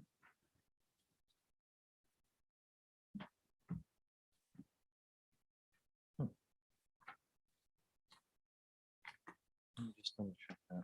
Sometimes they could get them discombobulated. Okay, so I stand corrected. The second of the two thank you, Vice President Tunnicliffe. The second of the two investigation was founded as did meet the criteria of HIB. So there was one that did and one that did not. Thank you for that. Okay. All right. Moving along, just wanted to say a few words about school security. Obviously, every time our country, community in our country experiences, the tragedy of a fatal school shooting. Good evening, gentlemen. I know for our community members, and as I sort of stated in my letter this Friday, it has a way of kind of thrusting that back into people's consciousness, and fortunately, it's not something that's as in our consciousness all the time, but as school district officials, it's never off of our mind. And part of that is because, there are requirements of schools as contained in policy, as contained in New Jersey Administrative Code that require us to be drilling on a monthly basis. So that's happening on a regular basis. Every year, our school security and crisis management manual goes through updates and revisions. Those revisions are then shared with the building principals and the manuals which reside in each of the buildings, as well as the digital version, are all updated. We have the benefit of working with some really outstanding security consultants, or Stonegate consultants, Stonegate Associates rather, and they partner with us not only in the ongoing update of our school security manual, but also our annual trainings of our administrative team, of our staff, which occurs annually. In addition to that, the district has continued to really be proactive about investing in its security infrastructure. And I've spoken to this in previous board meetings relative to the utilization not only of the Qsac Grant, which was secured prior to my coming, but also then through additional state funding, including the Alyssa's Laws Grant, through which we've completed all of our man traps and are now in the process of installing visitor management systems, Raptor visitor management systems into all of our schools. In addition, all of our schools, Johnson Controls is coming to the end of their work and project for the installation of panic buttons and alarms in all of our schools. So from the infrastructure side, from the training side, I can assure you that the school district and our associates, our security consultants would transparently tell you, if they were here to speak, on really how we are an exemplary district insofar as our security infrastructure and our training and our protocols. But we know that that's only part of it, right? We know that the other half of school security is really by creating school environments that are as welcoming, as inclusive and safe as possible. And while any organization, any school, is always going to be on a path of continuous improvement in that regard. I do believe when you look around our schools and, whether it's some of the clubs, whether it's our policies, whether it's our leadership, I think you see many, many artifacts of school environments that are extremely inclusive of kids. When you look at some of the other things that we do, where a couple of new things where we have the Handle with Care program, which is our partnership with local law enforcement, which is when our children might be exposed to some form of a traumatic incident at home, we receive discrete confidential information about that student. They don't tell us what, they just let us know if the child was witnessed or was party to, if you will, a traumatic event at the home. And that could be a domestic violence situation. It could be a drug overdose or something of that nature. And what that does is that a student who previously would have been anonymously traumatized, now we understand that this is a student who we might want to pay a little bit extra attention to and a little bit of extra support. It's a good example of that. We utilize what's called the Gaggle monitoring software. And basically Gaggle is a monitoring software of our Google environment. And so anytime a student, writes something, whether it's information where they might be writing about harming themselves or harming someone else, we'll get automatically notified about that. And there's levels of the notifications.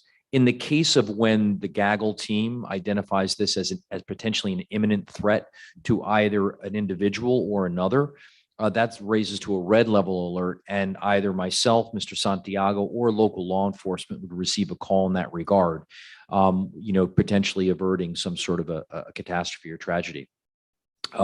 So, these are just a number, but, obviously, the roles of, as a community, role of families and parents, being engaged, being vigilant relative to your children's social media usage, understanding what they're writing, what they're posting, the influences to which they have access is a really important piece as well. But I think just in short and in conclusion, I hope that some of these updates, while they may not necessarily remove worry from your mind entirely, is just to maybe give you some confidence that that your school district administration board are making investments in our security in a variety of different ways. And so before I move on to the Sr3 Grant, I thought I would just pause there in the event the board had any questions. Mr. Rothstein? Yeah, thank you, Dr. Cascon. I think you said that drills occur monthly. Is that correct? Yes, Is that at every school? absolutely. And I guess the follow-up to that is, are we sure that they're happening? Absolutely. And that's Okay. what we're required to do is the schools have to submit documentation of those drills, which then ultimately are forwarded to the county office. That's information that the county does oversee and audit to ensure that we're doing that. Got it. And are there, without asking for too much detail, are there a variety of different types of drills or? They're both, your standard fire drills, and then there are a number of school security drills. And then there are drills that address, various types of situations, whether it's student elopement or the need for the use of a defibrillator, in terms of an incident of cardiac arrest. So there are a whole host of them that are drilled. So Evacuations. Sorry, is it correct to say then that it's not necessarily that, like, for example, a lockdown drill is required monthly? Correct. So it could be any number of a variety of different types of drills. Other than the fire drill, which is constant. Got it. Yeah. Got it. Okay, thank you. You're welcome. Ms. Marklinger, did you have something? Yeah, I did have just one question. I think a lot of parents are concerned, not so much from the physical standpoint of our school system. I think everyone I shouldn't speak for everyone. I think most parents feel safe with what steps we've taken as a school district to ensure our buildings are secured. But in terms of in the classroom, the social media, I know you just mentioned the Gaggle. What tools have we given our faculty and staff for recognizing something that may come up? So, what we just heard was there were drawings, there was evidence of things. How have we prepared? And I know we have, but maybe we can just speak to how our faculty is prepared to handle things of that nature. Sure. So, all of our staff are trained annually in a number of different areas in this regard. In particular, is in the area of suicide.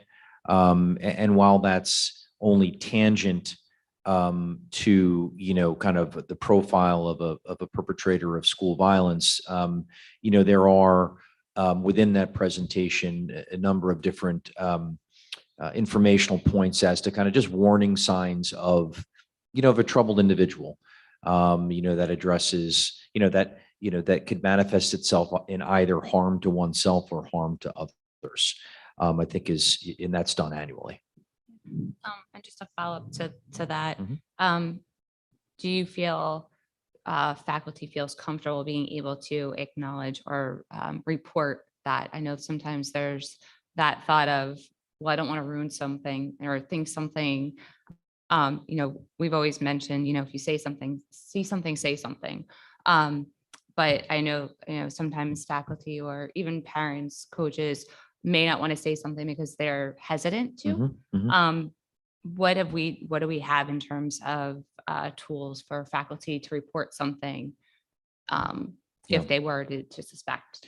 Yeah, so, as far as school staff goes, school staff have a legal obligation in the event that they are in receipt of information or, testimony, if you will, leading to believe that a student or staff member is a threat to themselves or others, there's a legal obligation to report that. That's obviously not the same, more of a moral obligation, if you will, on the community side.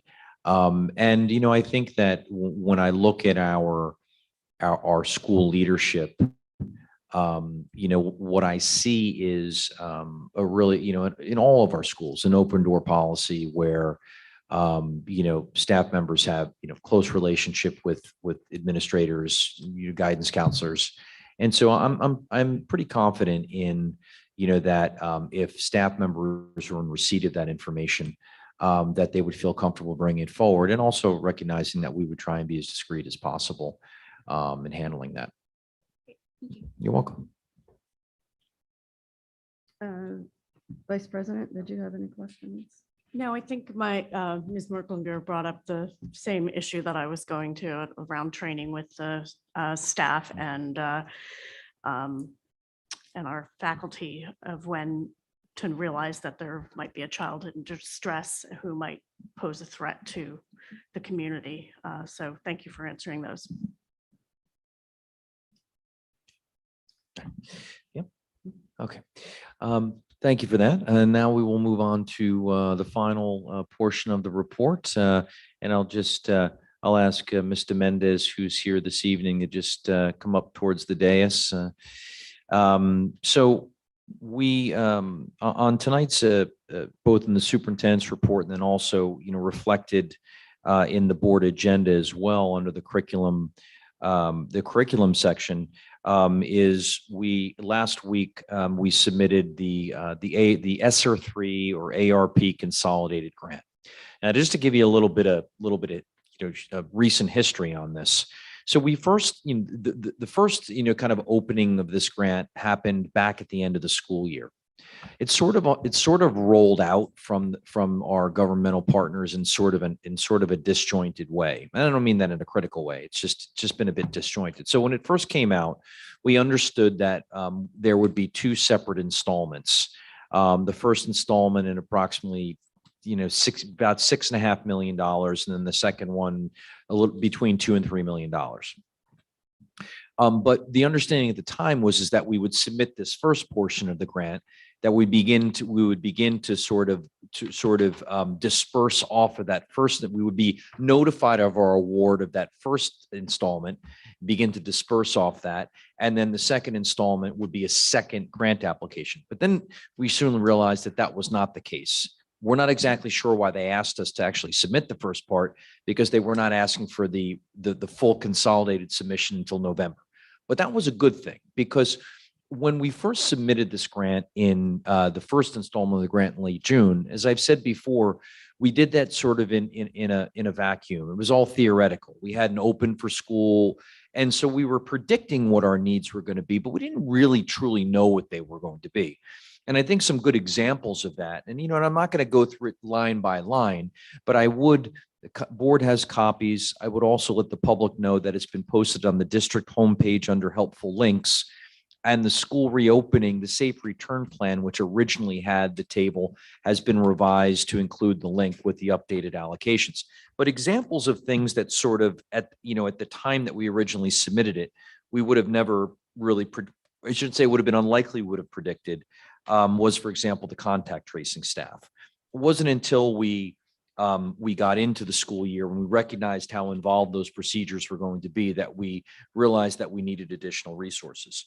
When we look at the permanent sub-nurse, when you look at, for example, substitute administrator coverage, and ensuring that we had certificated administrator coverage of our buildings when principals were out, whether that because of personal or maybe even because of quarantining.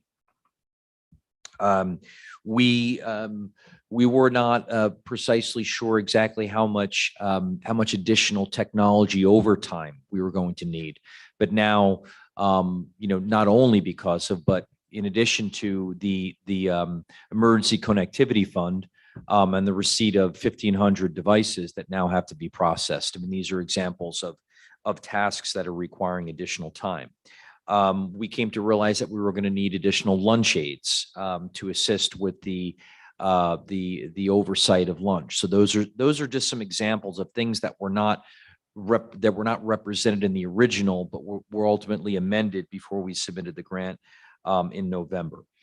Some other just kind of some sort of additional items that you'll find in here are obviously things like supplies, cleaning, disinfecting, additional, the private third-party contractor that we bought in for custodial is reflected in here.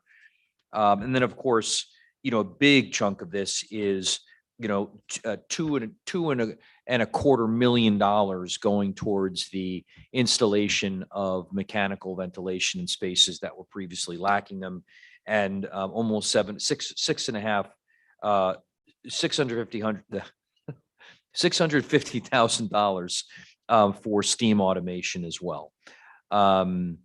And what you'll also notice in here, which I want to highlight, and I'm happy to take questions on this, whether now or later on when you approve EI's proposal, is for the trailer units to be placed as a short-term solution at Washington School so that we can move forward with the preschool expansion grant. $7.75 million is dedicated to that. We have expenses for outside consultants for PD, and I just want to mention that these funds are spent over the course of 2 years, so we have until the end of next school year to spend these funds. A good chunk of the funding is going towards programming, and so with that, after school programming, Saturday programming. And so with that, I would just, I would turn it over to Mr. Mendez and provide us a little bit of detail as to, some of the support programs and enrichment programs that the ESSER III funding is going to support. Sure. Thanks, Mr. Mendez. You're welcome. Good evening. So these grants really have allowed us to consider thoughtfully and intentionally how we would service our students, especially, I'm going to pull this down, especially coming off of school closures for over the year and a half. It is no secret that the students have been affected, right, all over our nation. We are seeing gaps in learning. We are also seeing needs for support, not only academically, but socially, emotionally, and also in cases of trauma. And so therefore, we're looking at extended programs, extended day programs for our students over the next 2 years. There are different grants on today's agenda, and I just want to start off by clarifying the different grants just for your information. The number 4, you will see that those are Title III and Title III immigrant grants. And so then there you have listed 6 different programs that would service our English language learners. They vary from offering academic support, language support at the different schools, to family literacy, where we're working with the parents so that they can themselves understand how to best support their students at home in partnership. All of these programs are scheduled to begin in January. Most of them do go through June. Some of them may end a month early, depending on the resources that we have. They will be administered by staff that are in district. The postings would go up upon board approval, and then we would seek to have our staff be the ones to provide the support to the students. The types of support here, again, vary from language support to academic support, looking at how the students are performing in their classes, having the communication with the teachers to then identify and create a program that's very specific to that student. And you will see that it does span across the different schools. For agenda item number 5, then, this is what Dr. Cascone is specifically referring to in the Sr3 grant. Here we have 9 different types of programs. You will see that the first one is ELL, and the reason that this is here is because we had to skillfully decide how we were going to spend all of the funds, right? So when we exhausted one pot, we moved on to the next pot in which there was an allowable expense. For numbers 2 and 3, you will see that the high school, we're asking for some extended time at the library in the AM and the PM. And this is because our extended day programs will require the use of our buses. And therefore, we may arrive to the high school 30 minutes late. That's what we project. And therefore, we want to give the students a safe space where they can come, be monitored, and be provided with some type of support as they're working through homework and or studying. We have added a writing center for the high school students. Again, these programs are open to all students. None of the programs that are listed here are specific to certain groups. It's open to all students who would like to come. And it is also based on what our data was saying were the priorities. So you will see writing is a priority. That was something that was very difficult to achieve in a virtual setting, the monitoring of writing and the writing process. So here we're offering that service. In number 5, it's the grades 1 through 5 math and ELA. And I apologize because we updated this to not say tutorial. It should say academic support. I'm not sure why the old copy is here unless I have it. Does yours say academic support or does it say? It does? Okay, mine does. Okay. So for elementary math and ELA, it's before or after school. And what we're doing here is for our elementary students, providing academic support, again, in math and ELA, specific to areas that have been identified as in need for that student. So this is not going to be a random attempt, right? It's going to be very specific to what the needs are of the students who are in the school. Why do we say before and or after? It's because we want to give flexibility to the schools and the staff who decide to respond to the posting. We may have staff members who are available in the morning or staff members who are available in the evening. We understand that this is going to be a heavy lift, right? Because as is, our staffing is a little tight right now. And so then we want to make sure that we open all flexibility so that we can service as many students as we can. And with that in mind, we are also proposing a Saturday program for academic support. Again, the transportation and the staffing for transportation has become increasingly sparse. And so therefore, in our inability to provide transportation for all programs everywhere after school because we're sharing buses, we'd like to give an additional opportunity for those who can't attend after school to come on Saturday. And so the difference between numbers 5 and 6 is that number 5 is really focused on academic support proper, and number 6 will include social emotional learning. It will be project-based, it will have STEM, it will have fun activities for the students to kind of get a little break from the, concrete math and ELA, and really start to have an opportunity to experience learning through project, through activities, through partnering with their peers in a fun way. Number 7, 8, and 9 are after-school academic support for our middle schools, grades 6 through 8. And then agenda item number 6 is Title IV. And so then here we were able to, as an allowable use, put our AP because we are looking to provide support to all of our students in every area. And when we thought about our AP classes and our data, math and science were the areas that were identified in greatest need. And so then here we're able to offer support to our students in math and computer science and science. And when I say math and computer science, you'll notice all of the different courses listed. So it's AP Calculus AB, AP Calculus BC, AP Statistics, AP Computer Science A. It's also AP Biology, AP Physics, AP Chemistry, and AP Environmental Science. So there's a nice breadth of a span of the courses, we're able to provide the students with additional support. Thanks, Mr. Mendez. Mhm.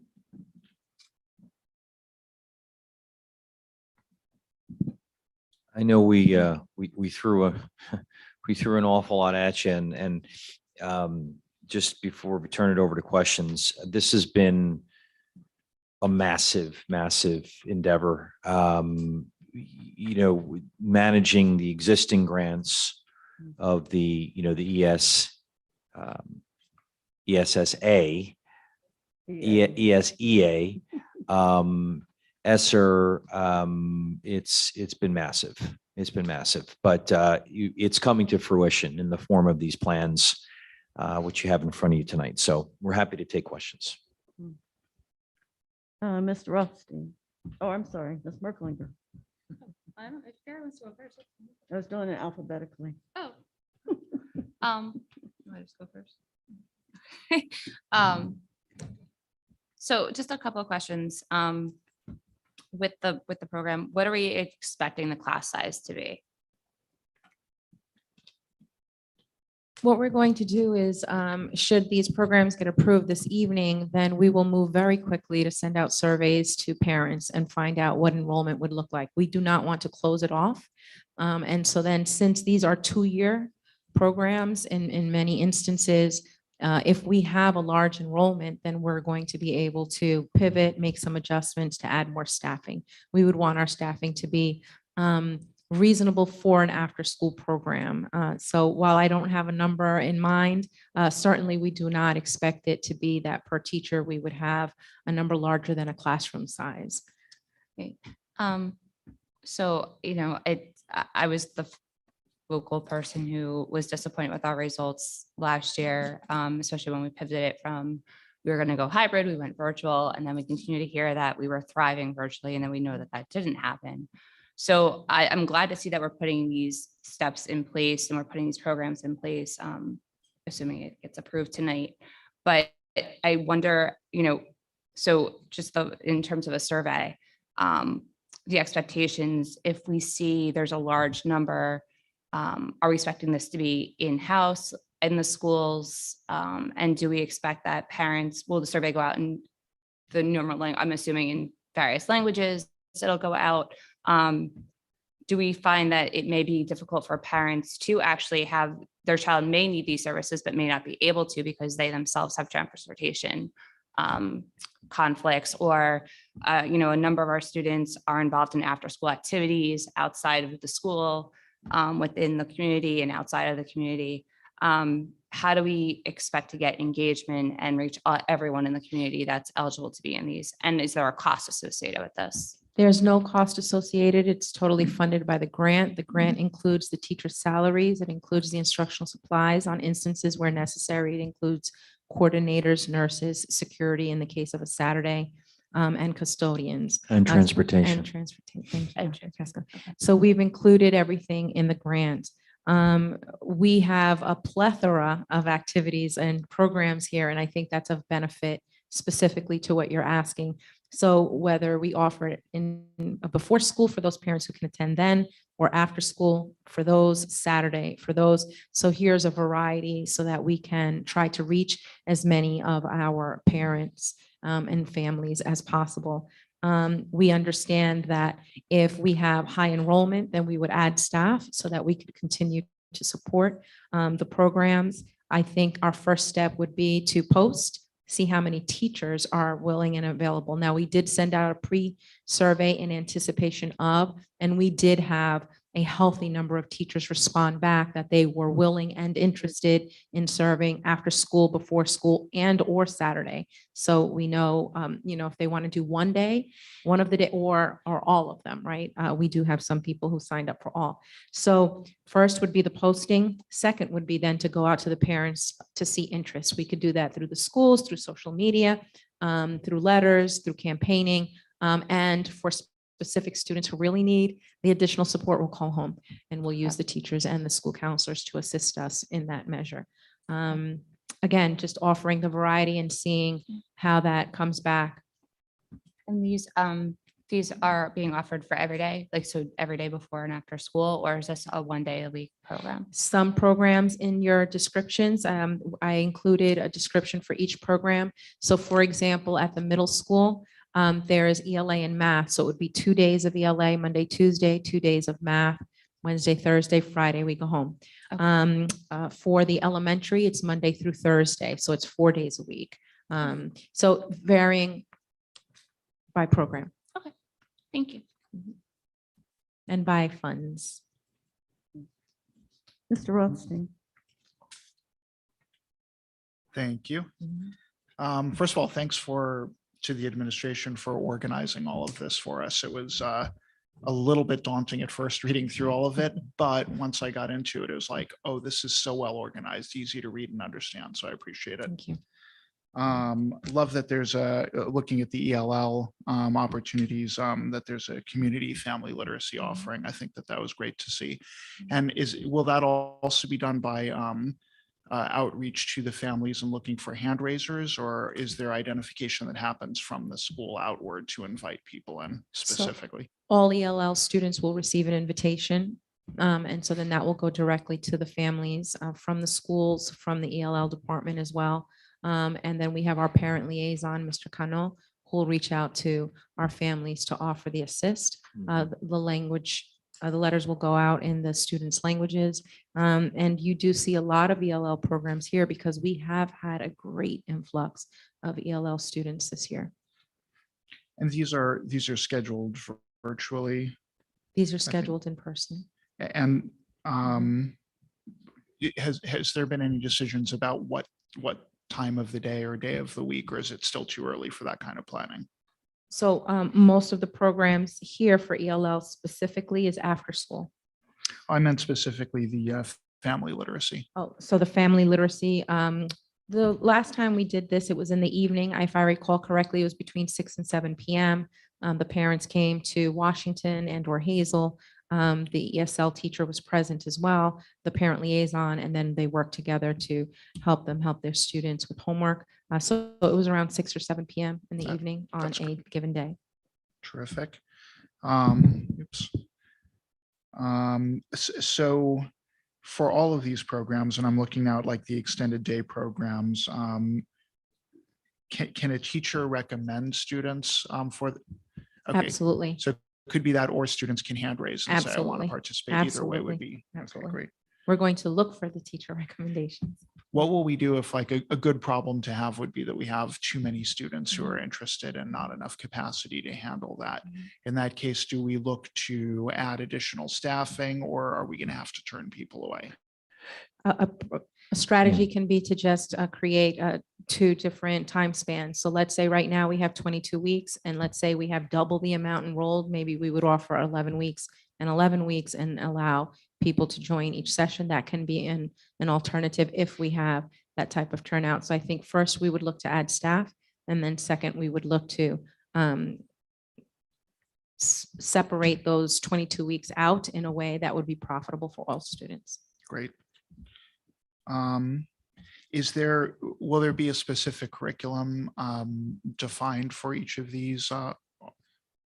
So for the academic support, it will be that the teachers who are working with our supervisors will look at the areas that the data are saying that the students are having need of support, and then we'll use that data to inform the instruction. That's great. And will there also be communications with the students' teachers? I'm thinking particularly at the elementary level, or is it specifically or exclusively the data? And That is our report? intention. Okay, Mhm. great, terrific. Thank you so much. You're welcome. Thank you, Vice President.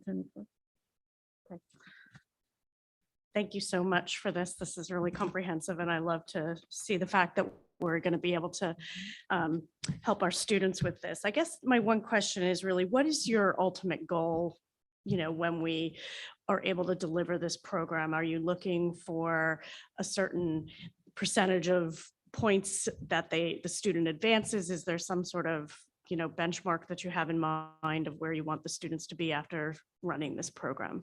We haven't set benchmarks yet, as we don't know who Right. the students are. However, some goals really consist around the fact that Some of our students have come in, for example, you've probably heard our administrators say, right, they're in 8th grade with a 6th grade body, right? Like they've missed. Some schools never got to edit. Some students never got to Edison. They went right to the middle school. Some students never went to kindergarten, and they're sitting in a classroom for the first time.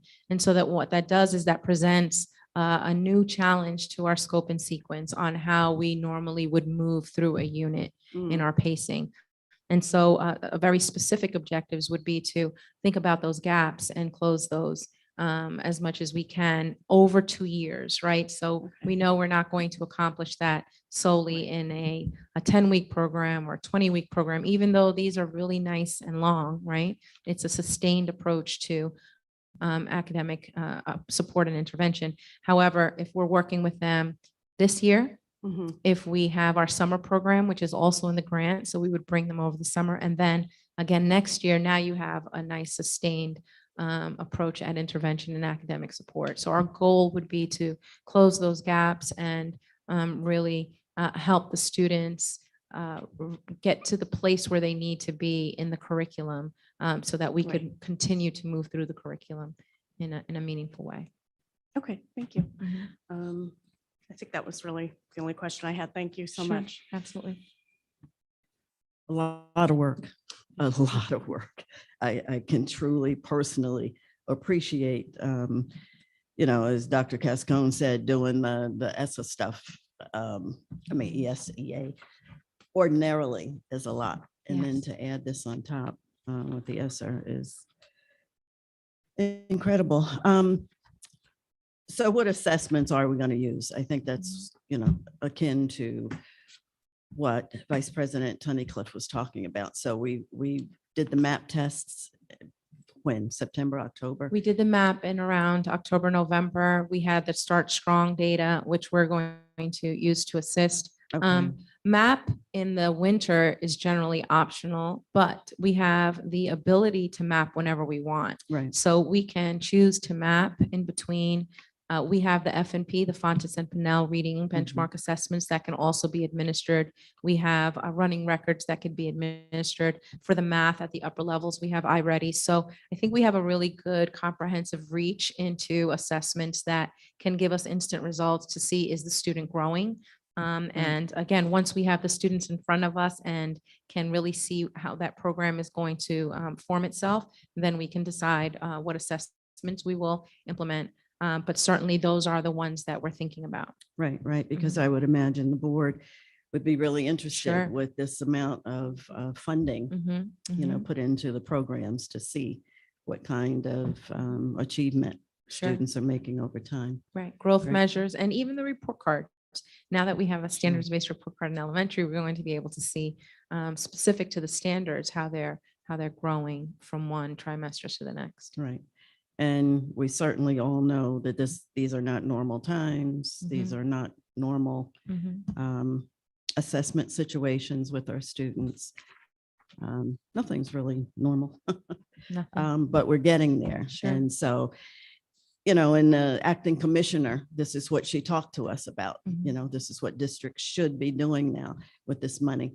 So I'm really encouraged by the programs that the administration has put in place. Thank you. So thank you. Thank you, Mr. Mendez. And that, President Trigg-Scales, concludes the superintendent's report. I just want to give a quick plug that at the December 20th board. And by the way, before I give the plug, I apologize. Again, I just want to commend Mr. Mendez, Dr. Pollins, the CNI team, Ms. Flowers, Mrs. Flores. I mean, a true amazing team effort to get this done. So thank you so much. Yes. And quick plug for the December 20th board meeting. We will have our parade of honors at that. We'll do a whole host of acknowledgements, not the least of which will be providing a proper send off for our very own President Trigg-Scales and board member Merklinger as they conclude their service on the board. So just want to, for those who come out, it'll be a auspicious evening. And of course, we'll be in the auditorium for that because we'll have a good number of people in attendance. Sorry. Thank you, Dr. C. With 100% air conditioning. right? Indeed. Okay, and we're going to move right into board reports, or would you prefer to hold them so that we can get to our questions from the public? Let's do that. Great. So questions from the public on agenda items. Any questions from the floor?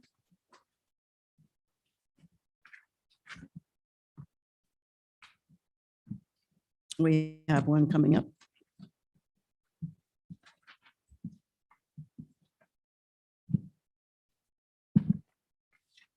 Good evening, former board member, Ms. Mordecai. Good evening, everyone. Evening. Thank you for being here and for all your hard work and for the presentations tonight. In case I don't make the next meeting, I hope to make it. Thank you for your work and your service on the board to both President Drink Scales and Board Member Merklinger. I appreciate you. Okay, let's see. Thank you. Sandra Mordecai, Pleasant Valley Way. A couple of questions. Thanks for the security update in light of the most recent school tragedy. That was very welcome. The agenda book here has very few attachments, which is mainly why I came.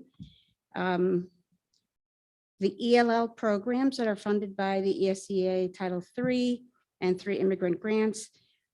I believe Ms. De Mendez said it's all after school. I just wanted to know if transportation is also funded by the grants. And is that on the agenda somewhere? I didn't see it. Are you looking to combine Redwood, Washington, and Kelly School, as many students all come from the Washington neighborhood, but they attend Kelly and Redwood? Is the family literacy program in collaboration with the library? Used to be, it was at Washington and Hazel School, but I know the library has quite a few programs for family literacy. What else? As you develop the budget, before I got off the board, I advocated for an upgrade to the science labs at the high school.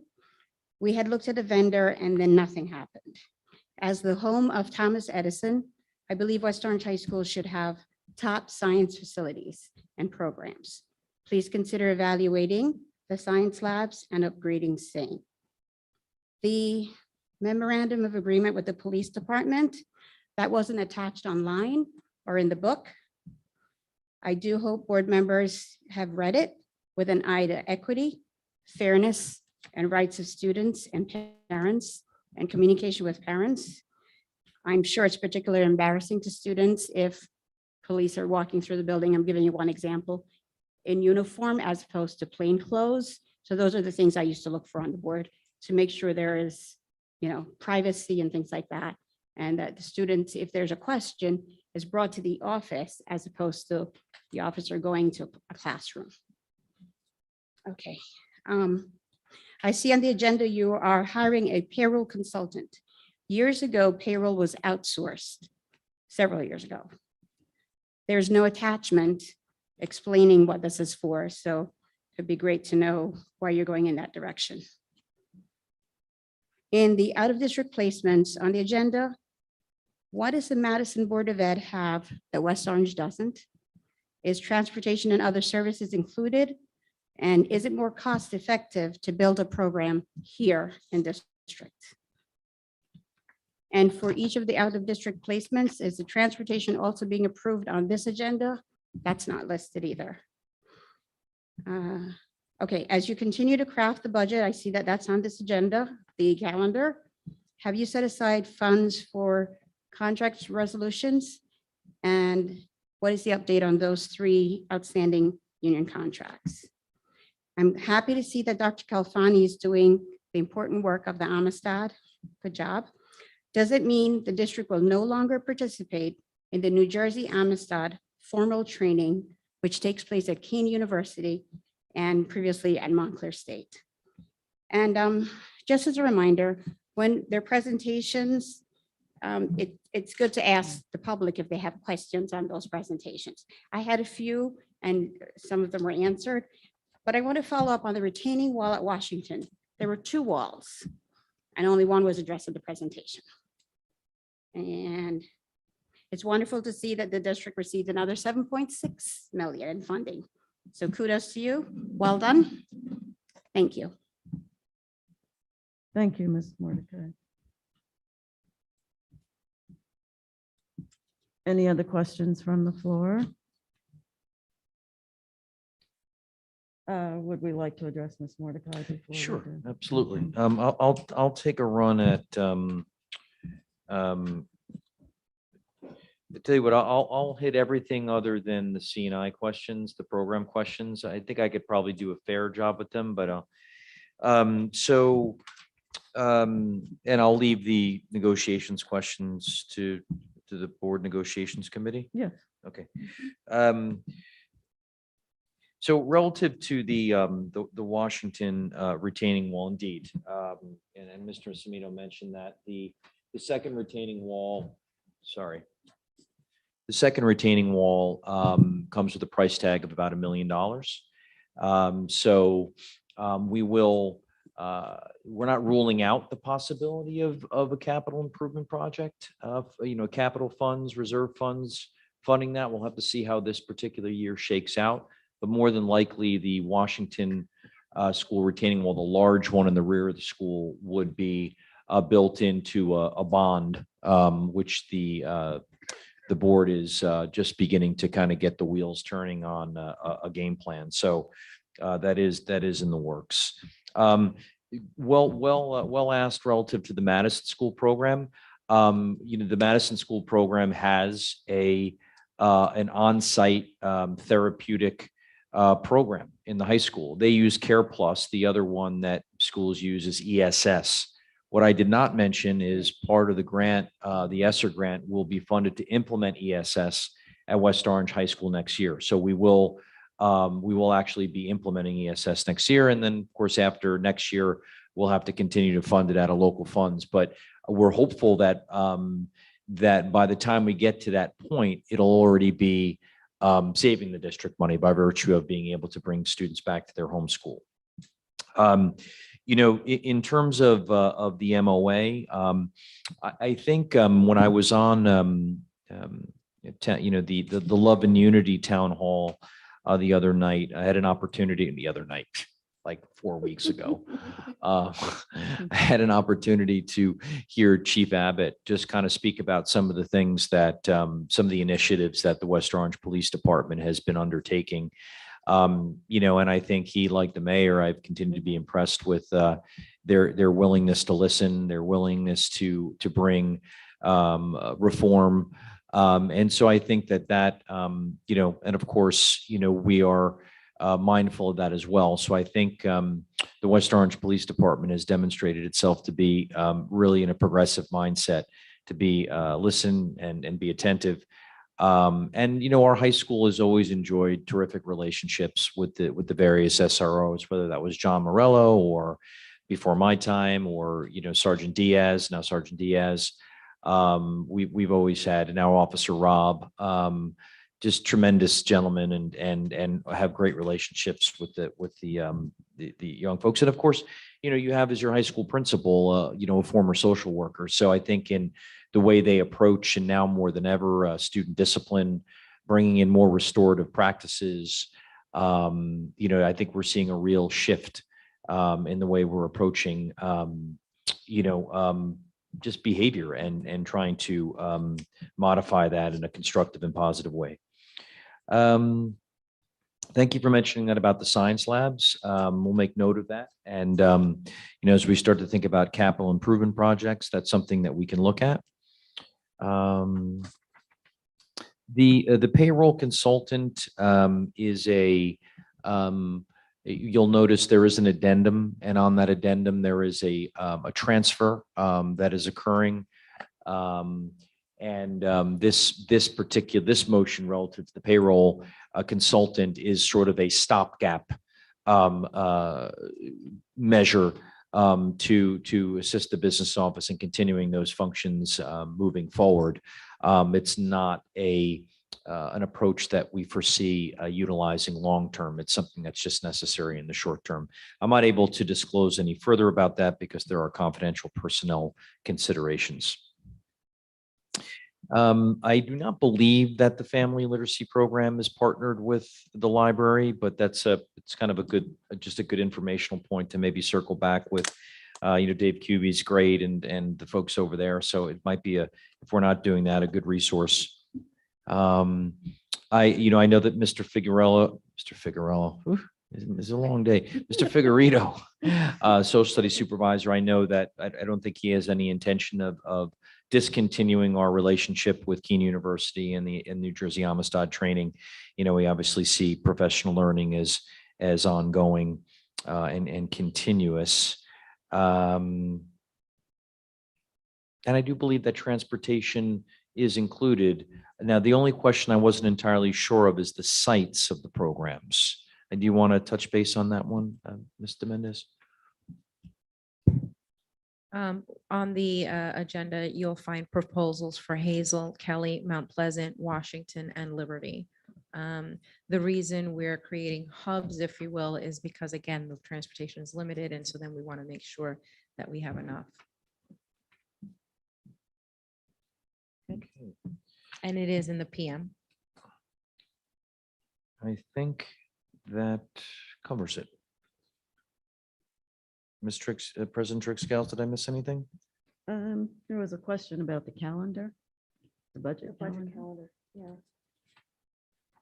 What was that? about the contracts. Oh, in terms of funds allocated towards contract resolution. Yeah. I mean, at the moment, I don't know if you want to address that in the context of where we Oh, are I with thought the. that was a different question. That was the only question. All right, well, I can address that one.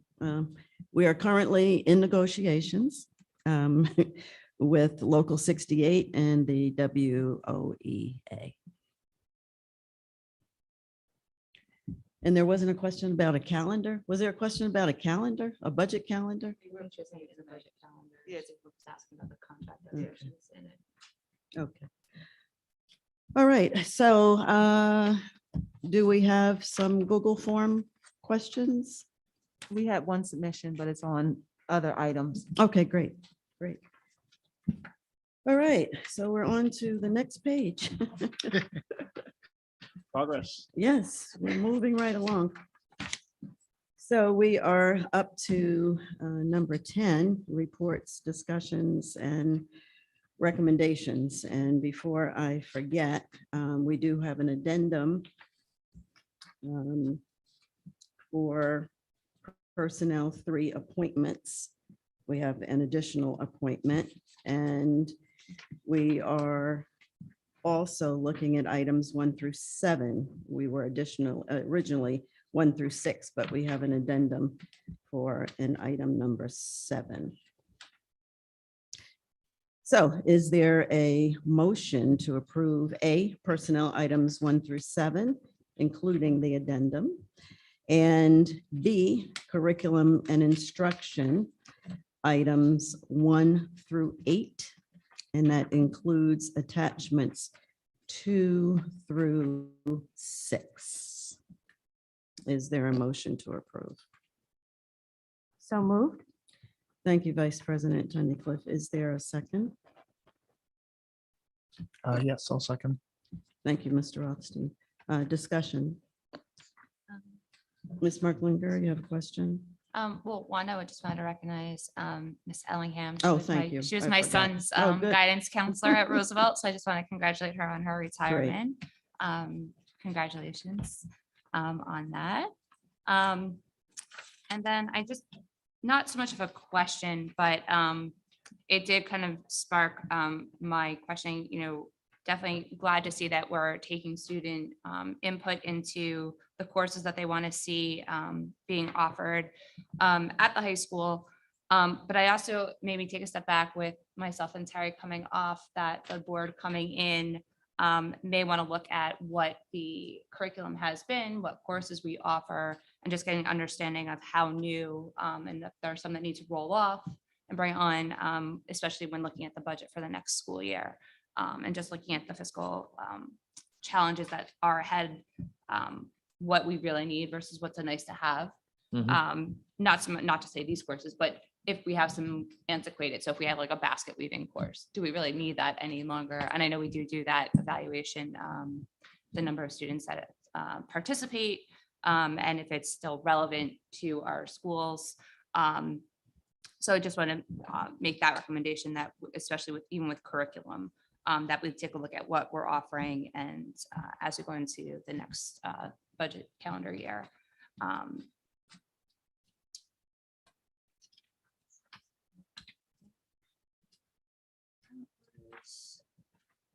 Yep, that was it. Okay, Mr. Rothstein, did you have? Yes, please. Okay. Mhm.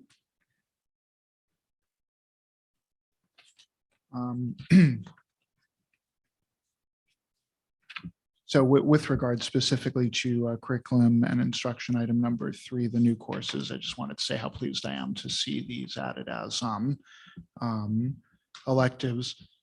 Point well taken about considering what as we budget for next year. But that said, reading through the course descriptions and seeing the titles, it made me very proud to see the direction that we continue to move in West Orange in.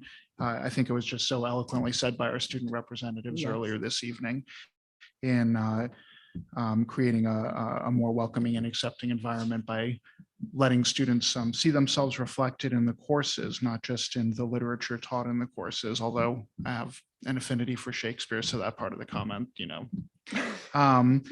but also the outreach to students for a number of different types of literature. Just really very happy to see that.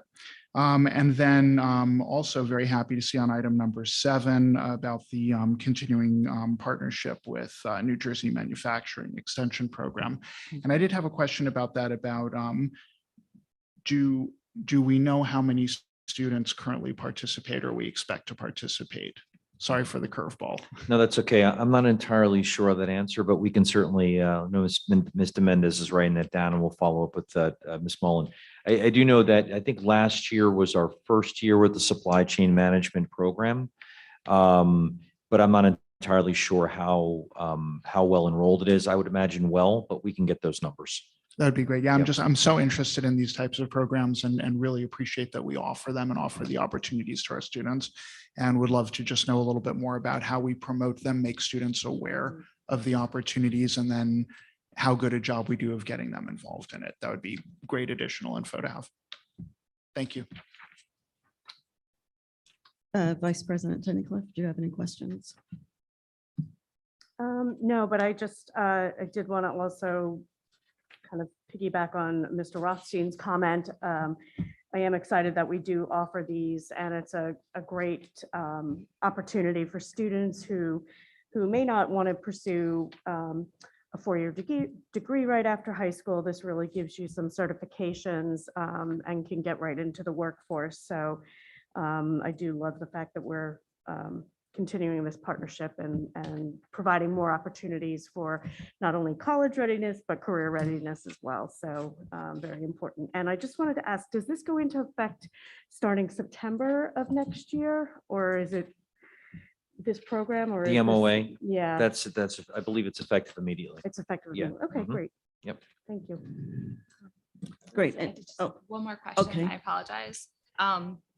With item number 8, in regards to the PD, I was wondering if we had considered bringing in-house. I know we have a lot of staff within the school district that are well-versed in Amistad training. So I was wondering why we were considering outsourcing it versus keeping it in district and from a fiscal standpoint. Sure. And just real quick question, Mr. Mendez, is that that funding is that local funds or grant funds? It's local, okay. What I would say to them, Ms. Berklinger, is that, our professional learning offerings are really what I would call a hybrid approach, which is that, whether it's Mr. Figueredo or, lead teachers in the department, that's happening. But there are times that we are looking to bring in, for lack of a better word, an expert. And I think that's what we're doing here with Dr. Kalfani. But I agree. We absolutely have a strong administrative team, and we certainly should be leveraging that expertise. Thank you. And I know that we do. We certainly do. And having Dr. Calfani, who's a resident, is just wonderful. He is an expert in his field. And I remember when we were at the high school, Dr. Cascone, and we talked about engaging Dr. Calfani. He wanted to be able to work with us here in West Orange. So we're really fortunate to have him. And as we continue to look through our equity lens, you know, it's really wonderful that we're able to add these 2 new courses. And yes, our student liaisons were extremely eloquent in their feelings and appreciation for bringing these courses to West Orange High School. Long overdue, I might add. Okay, so I think we're ready for a vote. I think that's where we are. Thank you, Ms. Flowers. Okay, we have a vote, please. Ms. Merkin. Okay, so yes on all items under A, and yes on all items under B, with the exception of number 8 is no.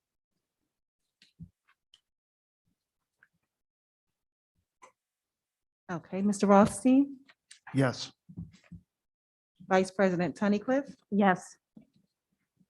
President Trixfield.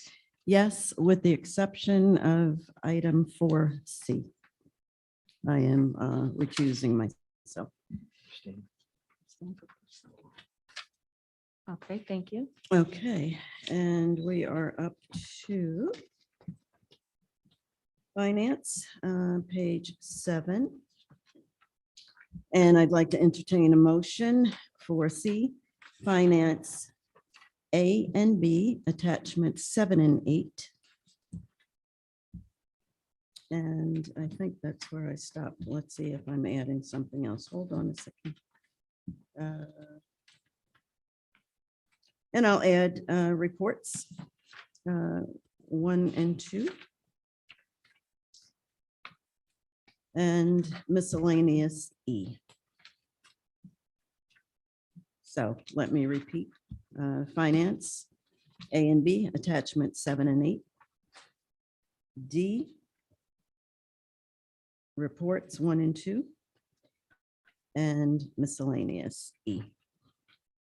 Is there a motion to approve? Yes, so moved. Thank you, Mr. Rothstein. Is there a second? I'll second. Sorry. Was that Vice President Tunnicliff? Okay, thank you. Any discussion? Ms. Marklinger. One question on number 6, the payroll consultant. So kind of in light of some of the other items that were in the agenda. For number 6, do we have a job description for the payroll consultant, or does that already exist? It's, you know, This is Consultant. actually a consultant that's hired as a vendor. So it's not through personnel. It's not a job description or anything approved. Okay. And then on item number 7, just kind of in light of hearing Mr. Munoz presentation tonight, I'm wondering if the price tag here from EI Associates is appropriate, or if we have other, just kind of other, if there are other creative ways, or if they had any, if Mr. Munoz had any input, yeah, I actually can provide a good amount of texture on that one, because I've been pretty involved in the deliberations. This started out this summer with a kind of a musty smell in the library. Upon further evaluation, and this was prior to the beginning of the school year, we realized that we had mold growing in the Mount Pleasant Library. So we did the necessary remediations. We got the follow-up testing done, and the space was cleared. However, we understood that we weren't exactly sure how or why there was moisture or water penetrating into the space. And before we moved forward with, buttoning the space up with new sheetrock, new carpet, possibly new furniture, it's imperative that we understand. Now that structure is an addition that's sort of shoehorned into that nook. And, understanding, is it the roof? Is it the building envelope? Is it the HVAC system? Is it the slope in the back? There's so many different possibilities that go into that. And then, of course, once we do all those diagnostic tests, the corresponding general contracting work that needs to be done. And so the question became, are we going to GC that ourselves, or are we going to ask EI to GC it? And Mr. Semino's recommendation was that he would appreciate EI serving as the GC on that and coordinating all the different vendors. And that's why that price tag is what it is. But I think it's really important that we get this one right, because we are going to invest a fair amount of dollars into the space post remediation. And we want to make sure that we're not throwing good money after bad money.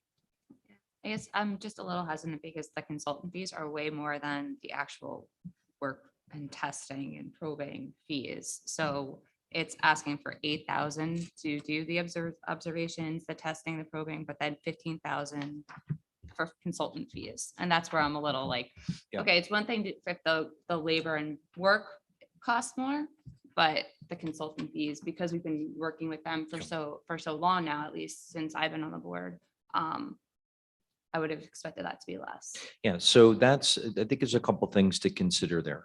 One is they always overestimate. And two, I think it's important to know what comes with those consultant fees. So this initial proposal really outlines the testing and the diagnostic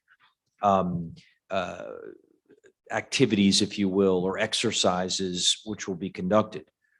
Once those are done, there then needs to be basically a design of a scope of work for what actually needs to be done, right? So if, for example, the conclusion is that we need to install an updated mechanical HVAC system in there, is the consultant work along the lines of what that will be, how it'll be installed. So this is inclusive of not only the testing, but then all of that consultant work that goes into outlining exactly what we need to do to remediate it, and then overseeing the contracting work. So it's actually, I mean, all told, this project is going, could be, in the several $100,000 range in terms of cost. So when considering that, while it appears to be a good sum of money, this is a pretty significant project that unfortunately is it's been that onion that we keep kind of peeling back, and there's a lot there.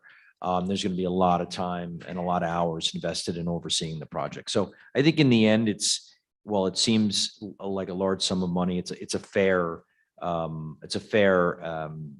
estimate based upon the scope of the work and the length of time that this project's going to take. Because I should say publicly, like we're looking at probably not a ribbon cutting on this space, most likely until the beginning of next school year. It's probably going to take that long to remediate and then do all the work. But it'll be brandy new, and we're putting a critical eye on really redesigning the space, similar to kind of what we did at Kelly School. So there's a lot involved in here, but I understand your position. All right, and before Mrs. Mordecai leaves, I just wanted to mention that we delayed the passing of the MOA from the last board meeting because the board wanted to take time to review it. And so I did view it with an equity lens, and I'm comfortable with it. So if we're ready for a vote, Mrs. Flowers? Okay, Ms. Merklinger, Under C, yes, with the exception of 7 is no. And then reports and miscellaneous, yes. C7 is a no, and everything else was yes, Ms. Yes. Merklinger? Okay, thank you.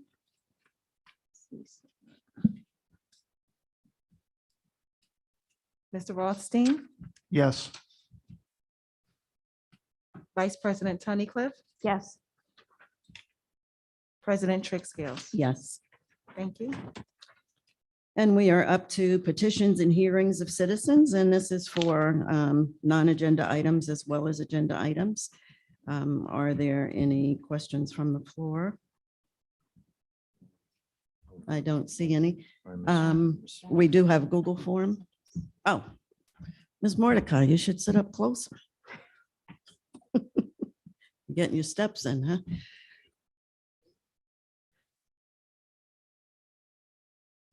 Hi, Sandra Mordecai, Pleasant Valley Way. Just wanted to follow up on the ASAP program and the BSAP program. I'd asked about a few months ago. You were going to meet with the administration over the summer and determine whether or not it's viable. I understand students are out of school on virtual over the COVID, so it's kind of hard to, push them, but still. Yes. You should make sure that the ASAP remains. Myself and Mrs. Castellino fought really hard for that. We had our own personal ASAP for our children who were athletes and students to make sure that they made the grade, because you come to school for an education, playing football is a bonus, a lovely bonus, but. We have a good Thank you. update for you. Yeah. Oh, Yes. So. wonderful, thank you. Yep. So as a matter of fact, I just shared with the board today an email which Mr. Moore and Acting Athletic Director Zakella shared with the coaches with some guidelines, to that program. One of the things, one of the philosophical questions that we kind of considered was, the effect of removing this activity from a young person's life at a time when it might represent a source of self-esteem, just wellness, and excluding them from the activity, or do we allow them to participate on in a probationary status with requirements for attending academic support while still participating? And if that student athlete engages in good faith in those sessions and demonstrates progress, then they can remain in. And that is, I think, one change from the previous time. As far as BSAP goes, truthfully, I don't have any update on BSAP, but I did have an inquiry from another board member, and that's the band's academic support program. And I will ensure that we have an update on that by the spring in advance of the fall marching band season. Obviously, marching band's not in season now, so it's not as relevant, but it will be in the fall. We'll make sure we have an update. But I am pleased that that's back. The ASAP program is back up and running. And Mr. Moore and Acting Athletic Director Zakella are putting their energies into it, as well as the coaches. Right. Exactly. Yes. All right, now, Ms. Flowers, we have Google form questions. Yes, we have one submission from Colleen Flynn, Oak Ridge Road. How is contact tracing being conducted at the high school? I'm a para in the building and was in close contact with another staff member who tested positive and did not receive any notification from nursing staff or building administrators. Additionally, I was in close contact with a student who was asked to quarantine due to her contact with the teacher. Why was I not officially contacted about these two exposures? When I found out about my exposure, I took a sick day in order to get tested. Though I am fully vaccinated, studies show that people with breakthrough infections may be as infectious as unvaccinated people in the early stage of their infection. I didn't want to risk transmitting to students or staff and I be positive, had I been positive. But I was reminded that district policy states that I can be at work as long as I am not symptomatic. In fact, the policy indicates that I do not even need to be tested following exposure to someone who was confirmed positive. Fortunately, my test results were negative, but I am concerned with the lack of contact tracing. How many others are exposed and are not being notified? Given the recent spike in numbers, as well as the unknown surrounding the Omicron variant. I feel this lack of tracing and testing is putting people at risk. Thank you. Thank you for that question. So, I would just start by clarifying that, the guidelines that we use to govern contact tracing are not district policy. Although they are to some extent reflected within the board's policy as it relates to the safe return plan and reopening. They're Department of Health guidelines, right? In terms of the premise of a vaccinated person who was exposed, not being required to quarantine, that's correct. That's accurate. Although I would agree with, I'm sorry. I would agree with Ms. Flynn that she's absolutely right, that breakthrough cases absolutely occur with people who are vaccinated. So while from an intellectual standpoint, it doesn't really make a lot of sense to me, that's what the guideline says, so that's what we'll follow. As far as the contact tracing, the contact tracing is only as reliable and effective as the information that's provided during the contact tracing interviews. So what I would suggest is that effective, highly effective contact tracing requires thoughtful participation in the process by all people involved, including the person asking the questions, but as importantly, the people answering the questions, because that information that's provided by the person answering the question is going to help us understand. So why in that contact tracing interview, it was not disclosed or presented or provided that Ms. Flynn was a close contact with this staff member? I'm not entirely sure, but that's where that participation in the interview is really important. I'll give you another example. This was a conversation I had with a parent today. It's important that when parents are involved in a contact tracing interview about their child, of course, the school is saying, listen, we understand who was a close contact in school, but we don't know what the child was doing outside of school. In this particular case, the child had family members, cousins, who they had been out of school with, in close quarters, and attended the same elementary school. But the contact tracer wouldn't have necessarily known that that particular child had close contact with his or her cousins. So that's a great, and now we're going to be adding that to the contact tracing interview questions to say, is there anyone else in this school who you might have been in close contact with outside of school, right? So we're learning as we go. But again, our contact tracing is only as effective and reliable as the information that we get. But we will follow the guidelines as outlined. And I'm just trying to see if there were any other points noted in here that I should address.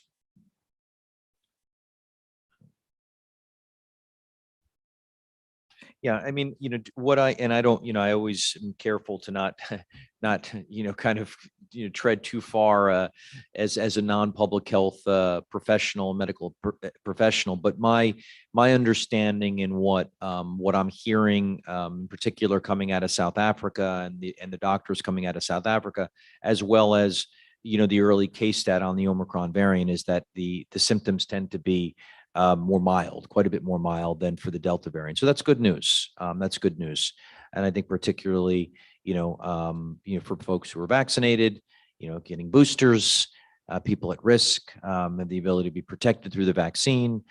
So I think all these are factors that really, I would argue, should be contributing to a mindset shift, notwithstanding the uptick in numbers, towards a level of confidence, and really kind of greater level of comfort with normalcy. I would argue, and not to pontificate too much, Vice President Toncliffe, but I would argue that the factors necessary for a greater degree of normalcy are present right now. They're present right now, which is that we have the existence of a safe and effective vaccine. Folks who are in high-risk groups have access to a booster shot. This has been proven to mitigate symptoms, right? Lessening or reducing greatly the chance of hospitalization or death for those at risk. We know that amidst our population of student-age children, certainly 5 to 17, that we know that the case data shows us that 2 years and millions of cases show us that students of that age group, and now many of our students in that age group are now vaccinated on top of that, are at extremely low risk for developing complications. So, right? Yes. So it's a mindset shift. Sorry, Okay, Mr. President okay. Tony. Sorry, President Trixie. All I'm right. done. Great, thank you. Thank You're you. very welcome. Okay, board member reports. Ms. Merklinger?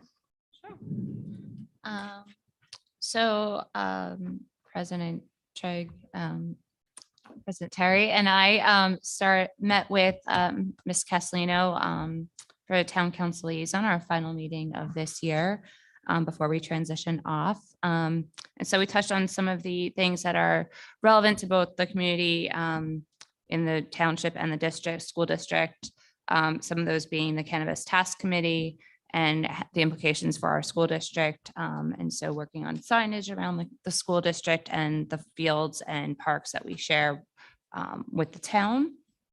And just getting an understanding and ensuring that our students are aware of the effects of cannabis and where it's allowed and what age groups it's allowed within. We touched a little bit on the preschool that I'm sure Dr. Cascone will share with the community once we have more information about that. And then just looking at, I guess, what we have coming up, our cheerleaders will be participating in the qualification competition on December 12th in preparation for nationals in Florida. Our soccer team, many of the members of our soccer, both boys and girls teams, were named to the first team, second team, and honorable mention for Essex County, as well as the states that are coming out soon. The calendar, just a reminder that winter break is coming up. So to be ready to take some time off December 24th through January 2nd. Exciting, our winter sports are starting up. We've got our basketball teams, our swim team, bowling, volleyball, and our winter color guard all starting and practicing. A little shout out to our Air Force ROTC program that helped out at the town tree lighting ceremony the other evening this past weekend. And they were super helpful to all the kids out there that got to attend.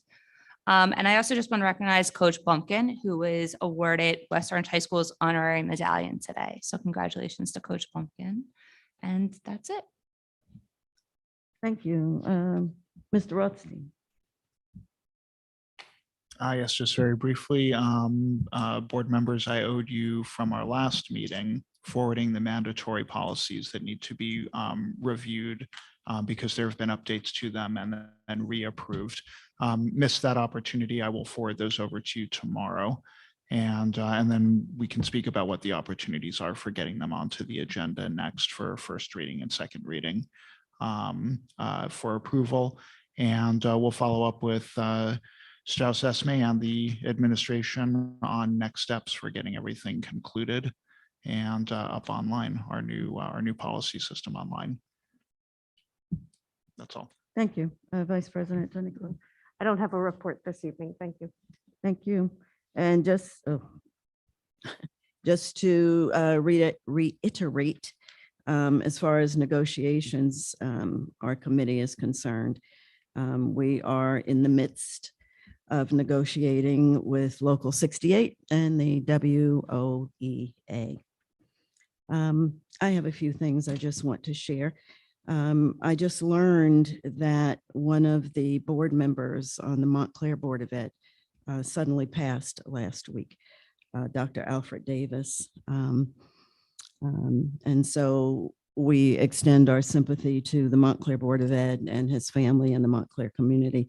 And I am going to take the liberty of sending a condolence card to President Latifah Jana on the Montclair board. Kudos to the Edison Central 6 Band concert last week. It was certainly a joyful experience and so nice to be in person. The kids were so excited.